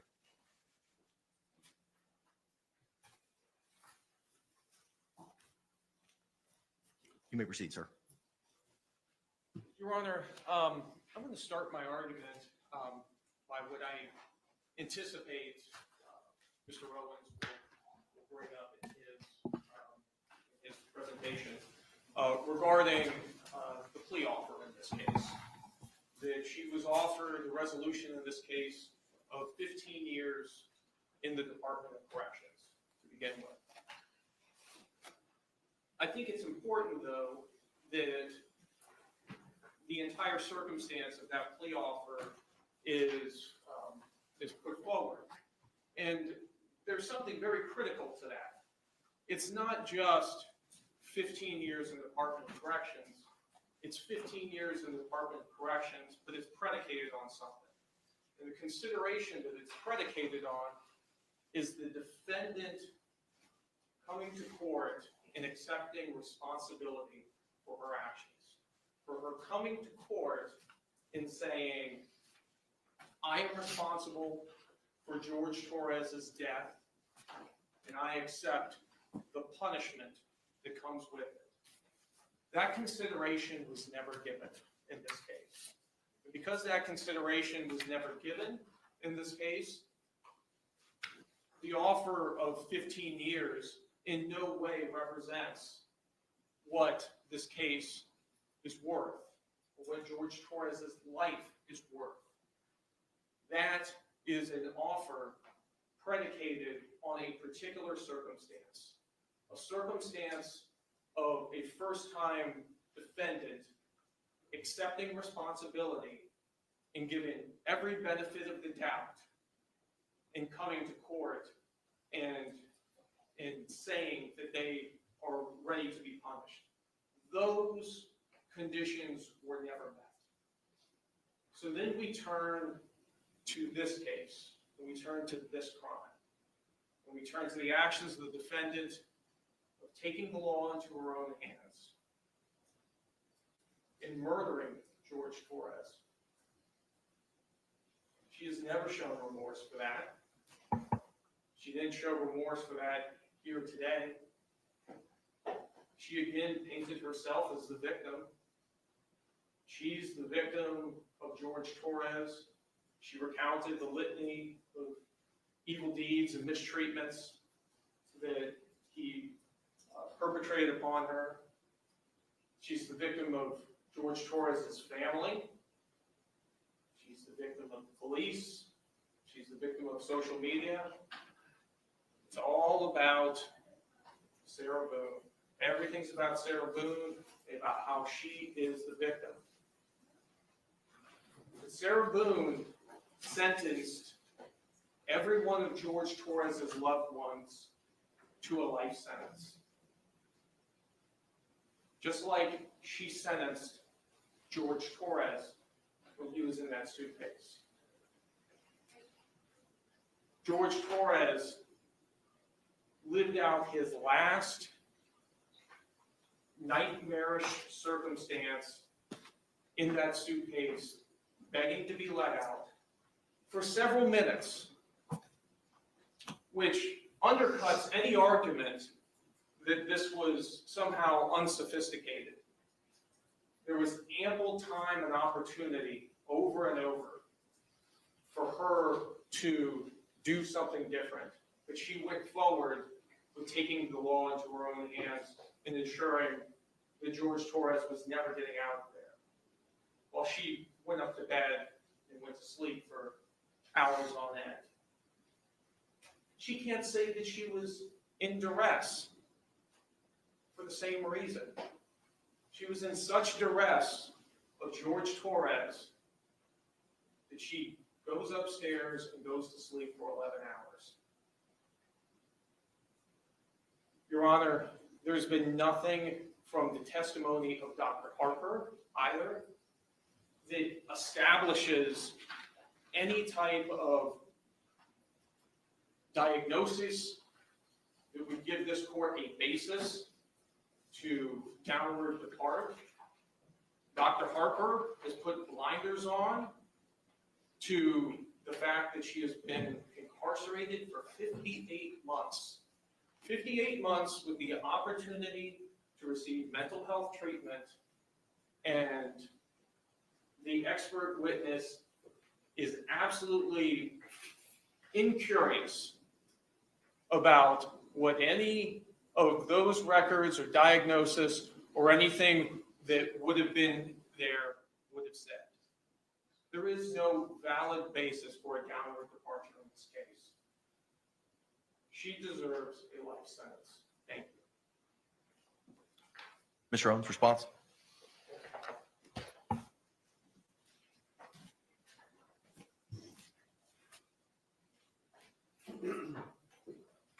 Just credit. First off, I want to thank you for taking the time to hear our side, hear the witnesses, and review the letters on Sarah Boone's behalf. We've all been here for this trial. We've all been here for other trials. We've all got some age on us. We've all got some life experience on us. And this is a unique case. This was a unique homicide. It was a unique death. And as we all know, a lot of these cases are not black and white. They're shades of gray. And these crimes don't occur in a vacuum. That there's generally a history, especially involving a domestic couple, a history that comes into play that must be explored. And a lot of what Sarah Boone testified to here today probably happened behind closed doors. And we all know that many times we do not know what happens behind closed doors between a man and a woman in their home, unless there is some reason for the neighbors or law enforcement or somebody else to get involved. And that happened in this case. And so gradually over time, as this event occurred, there was an investigation, and it was learned that there was a history of domestic violence involving these two parties. And what we learned was that physically there was violence, and there were photographs to establish that, as were introduced in the trial. And then there was testimony from experts, not only the defense expert, Dr. Harper, that Sarah Boone was the victim, and she was a victim of intimate partner violence, but coupled with the fact that the state's expert testified on the stand at the trial that Sarah Boone was a victim of intimate partner violence, that she suffered from this domestic or this battered spouse syndrome as the hands of Jorge Torres. So there's two sides to it. And in a domestic violence situation like that, 95% of the women get out of that relationship. When violence starts to occur, they've either been raised a certain way, they have a certain self-esteem about themselves, where they refuse to put up with it, knowing that it's wrong, knowing that they can do better. But there is a small percentage throughout the country that, for whatever reason, mental health issues, addiction issues, whatever it is, it's complex. Financial reasons, children are involved, whatever. If you do any studying on it, there are circumstances where there is a group of women, predominantly women, it can happen to men, but majority of the time it's a woman that gets caught in this cycle of what we term as intimate partner violence. And court heard the testimony about the cycle that occurs. It's over a period of time and it repeats itself, and you go through these phases. And a lot of times the victim's not a great historian at trying to articulate it. She tried to do it here today. And I think on Sarah Boone's behalf, she is a unique individual. She's got the personality that she's got. I don't know, you heard from Dr. Harper that a lot of that was formulated based on the way her mother did not bond with her, the way that her father was the way that he was, the fact that she lost several relatives at a young age, and the trauma that can result. We heard from Dr. Harper that she did suffer from post-traumatic stress as it relates to that trauma in early childhood, and then again as it relates to the events that occurred between Mr. Torres and her. So it's complicated, Judge. It's complicated, but the jury has spoken. Sarah Boone was entitled under Florida law to present that defense, and she did. That testimony was allowed to be presented. She was allowed to testify. But the jury spoke. And so here we are today with you in a position to decide what is justice for Sarah Boone. And I don't know you that much other than our time together, but from what I know you try to do the right thing. And that's what we're asking the court to do. To have some discernment, to have some understanding of the unique situation that Sarah Boone found herself in. And quite frankly, Judge, this all didn't occur behind closed doors. A lot of this was in the public eye. Mr. Torres had, I believe, 3 criminal cases before the courts of this county in which Sarah Boone was a victim. Mr. Torres was the accused. Those cases were dismissed. We know from the history of this domestic violence field that that's normal, that Sarah Boone every time either tried to bond him out or tried to get the case dismissed. At some point, somebody has to stop. Somebody has to say, wait, what's going on here? This keeps repeating. It's going to get worse. Something's going to happen. The system failed, Sarah Boone. I'd ask for you to consider that. Circumstances surrounding that failure and what led us here today.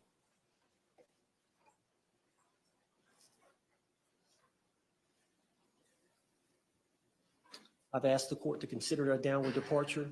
I believe you've gotten a copy of the score sheet. Not since before trial. Okay. Is the score sheet stipulated to? Yes, yes, sir. All right, you may approach. Thank you. Yes, sir. Judge, I was provided that here today, and I believe, I can't remember the total number of months that it involves, but divided by 12, I think it's 20 months. 20.6 is the low end of the guidelines or something about. It's 246.0 months based on the score sheet. I did the calculation, but I believe that the low end is 20 years. I'm sorry, 20 years, 20.6 years state prison, I believe is the low end. 20.5. Yes, sir.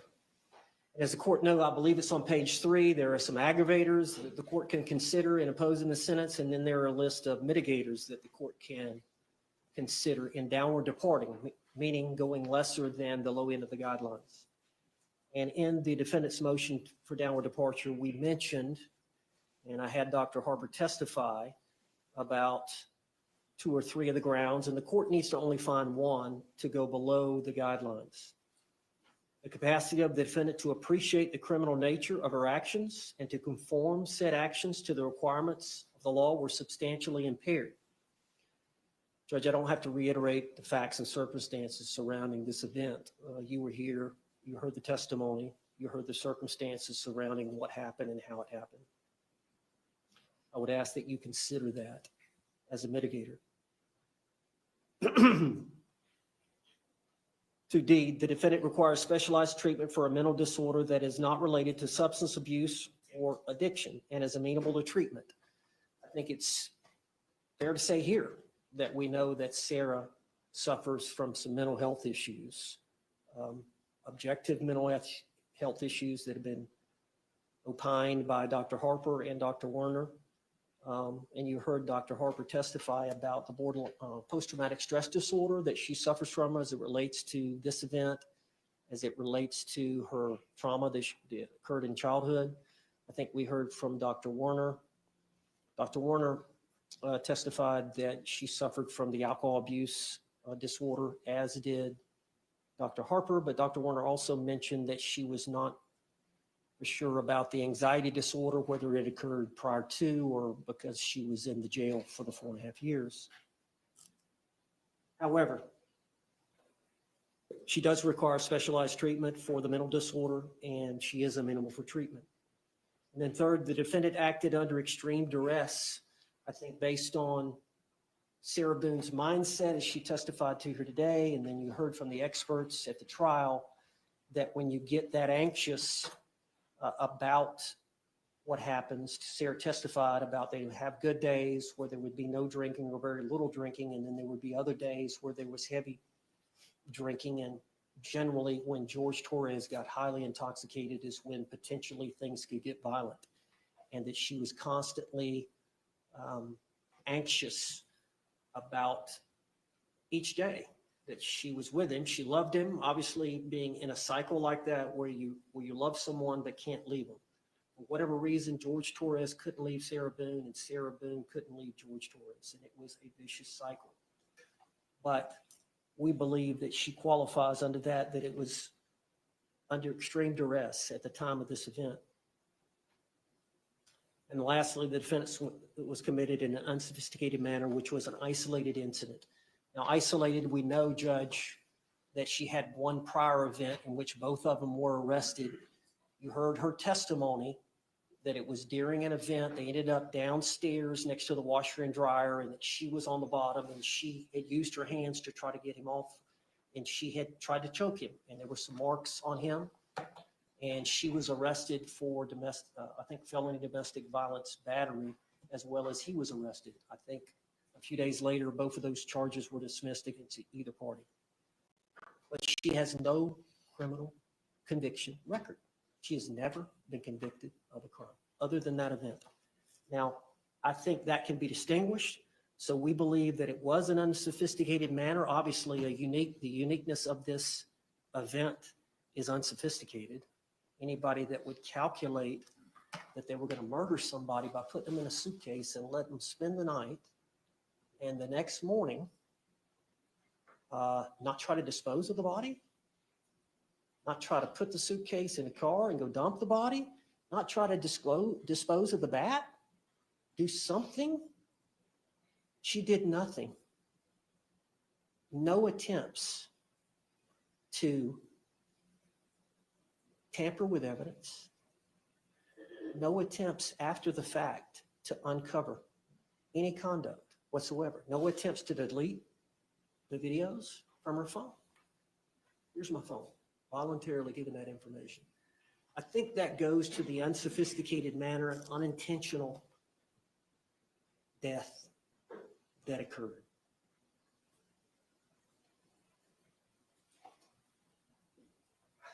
I remember the first time I saw the suitcase video. And I know people have differing opinions. Tony Henderson, my colleague, had a different opinion when he saw it. But I remember the first time I saw the video and I heard what she was saying to him. When he was saying, "Hey, Sarah, let me out. I can't breathe," or words to that effect. And the way that she was talking to him and the statements that she gave him, in my mind, what has he done to her? What has he done to her? Any loved one you see in a situation like that is going to run and let them out. So my thought was, obviously, they were both drinking. But what has he done to her? And I think it's telling about what she'd endured.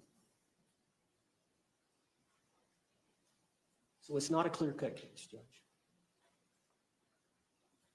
It's not black and white.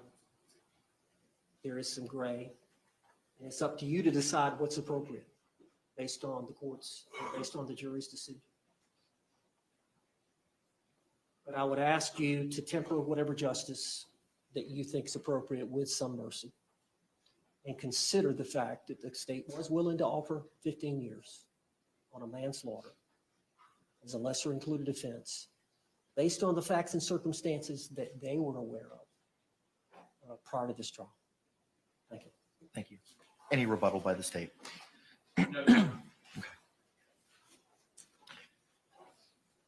Court has had the opportunity to review the evidence and testimony that was presented at trial. The victim impact statements presented here today, the statements of character witnesses, both orally and in writing, Dr. Harper's report and testimony, the defendant's testimony, pre-sentencing investigation, the arguments of the state and the arguments of the defense. Court pronounces sentence as follows. Ms. Boone, court sentences you to life in the Department of Corrections with credit time served that Madam Clerk will provide to you momentarily. There are also court costs and costs of prosecution, which Madam Clerk will give you the totals of momentarily. Due to the court levying a life sentence, the court is inclined to liquidate those to a civil judgment unless I hear opposition from the state. No opposition, Your Honor. All right. Madam Clerk, if you could please give us the credit time served and the court costs, please. 4 years, 9 months, and 8 days, and the court costs are $418, a state prosecution fee of $100, a jerk fee of $50, and a fee of Right. So the total would be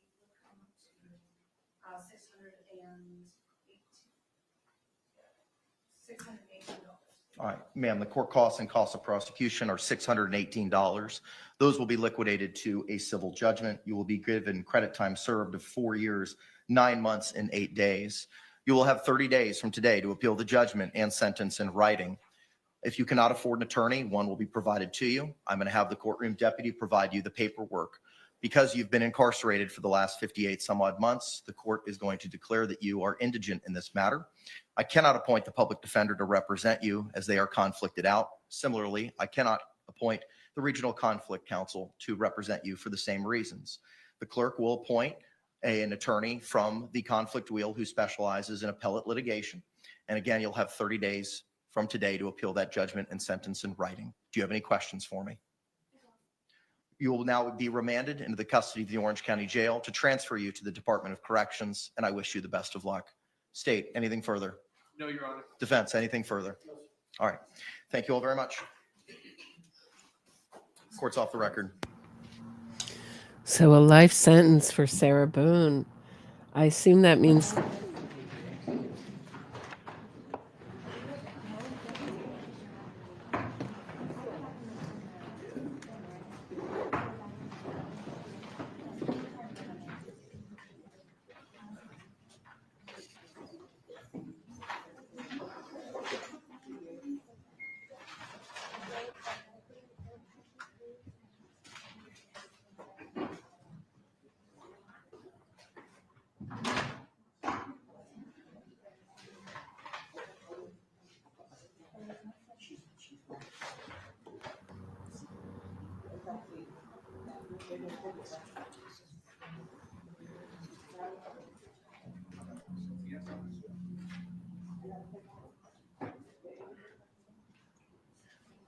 Sarah Boone waiting to be taken into custody, to be taken to prison from the jail where she's been staying,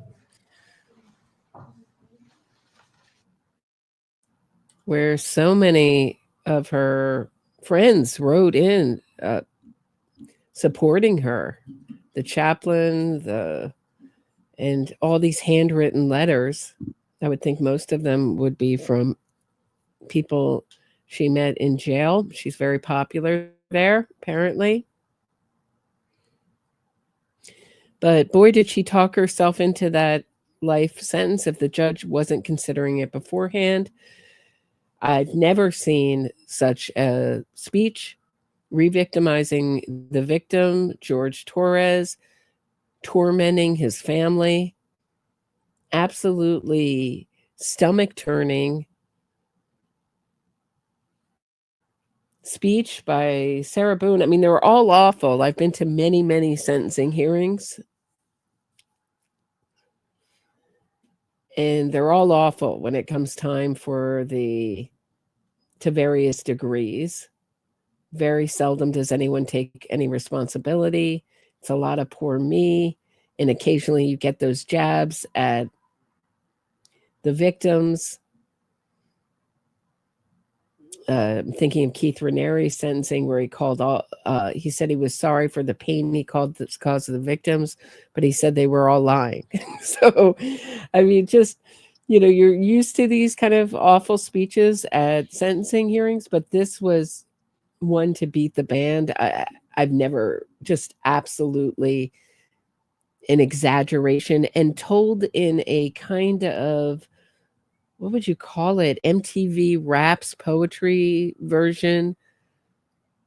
Hi, Sarah, you yesterday hit on the head, me, you, victim, saw stars. I mean, just like this weird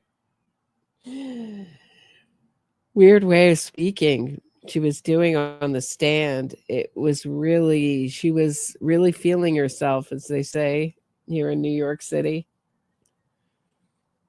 And it's made her even better. And I actually had just heard about that kind of Japanese pottery she talked about in the beginning, that kind of repair where they repair it, showing the cracks.